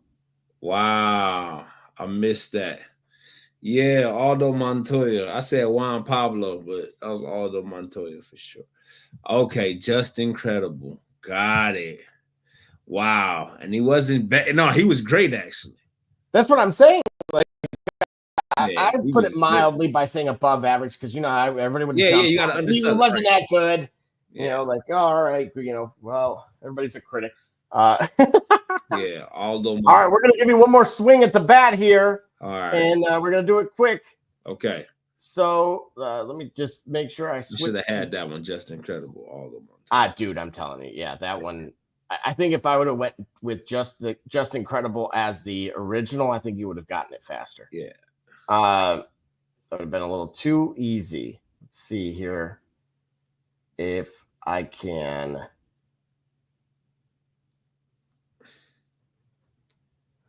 All right, fine. Oh, here we go. Yep, here we go.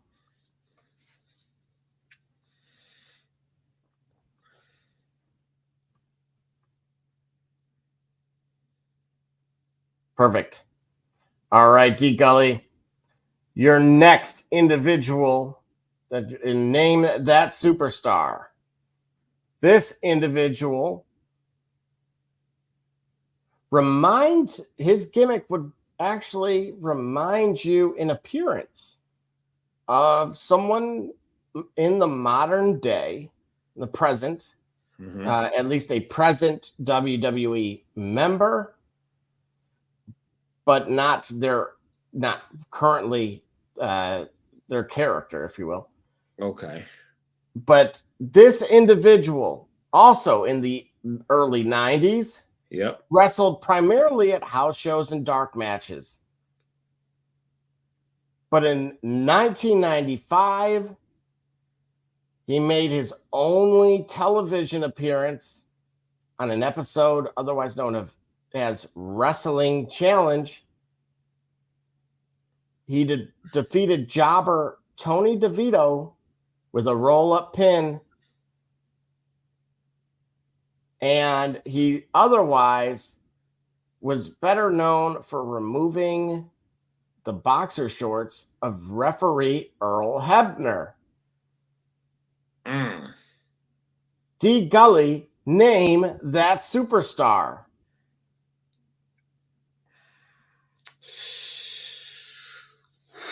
Enhancement talent, dark matches, 1995. Remove the boxer. I don't have.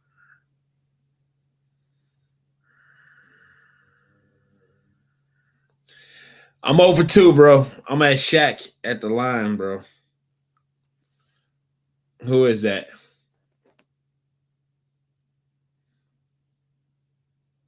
All right. So Let's see if I can give you, if there's any other clue here that I can give.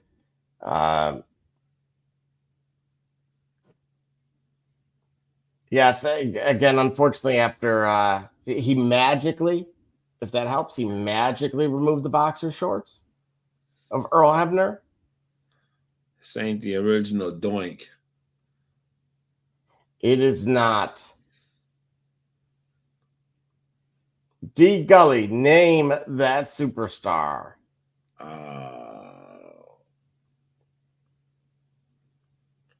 Man, I'm over 2, bro. Oh no. Yes. Well, this may look familiar to you. Let's see here. I'll try to get this. I would have liked to have done a side by side if I would have had that ready.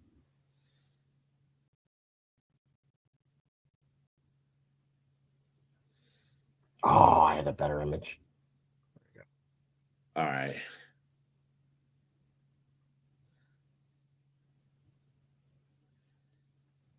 I'm waiting. Who could it be? Who could it be that I missed? Now I'm 0 for 2 on Name That Superstar. Yeah, this individual actually had two, went by 2 names. But unfortunately, so D. Gully, the individual that we're actually looking for is none other than Harry Del Rios. And Harry Del Rios, of course, was portrayed a babyface magician named Fantasio, in which, of course, he defeated jobber Tony DeVito with a roll-up pin. And after the match, he magically removed the boxer shorts of referee Earl Hebner. And after only one TV appearance, Fantasio magically vanished to the delight of many. Wow. But yeah, man. When I show you this, yep.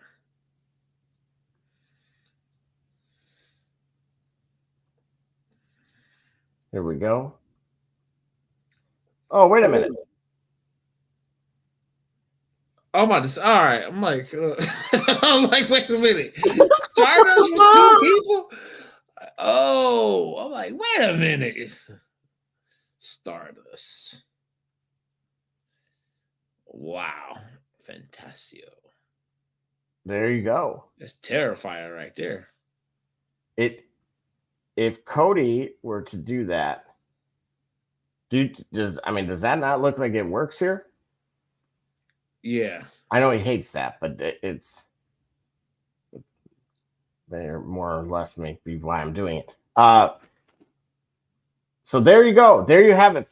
The great Fantasio. Fantasio and Just Incredible. I got, man, I whiffed on Fantasio and Just Incredible. I need to start studying faces more. Looking at some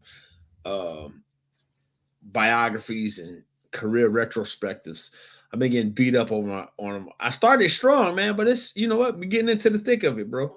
And that's just it. Yeah, we got to keep you on your toes, but more importantly, trying to revive some of those of yesteryear, no matter how long or how short their television and wrestling careers were, at least because, again, for example, with Harry Del Rios, he may have not had a long WWE career, but he was a part of the Memphis circuit for a very long time also. Right. So, again, that's why doing our best to shed light on, especially because these other promotions are, and if you have a promotion out there and want us to promote it, by all means, the shop report 365@gmail.com and just put attention turnbuckle, and we will gladly do that for you.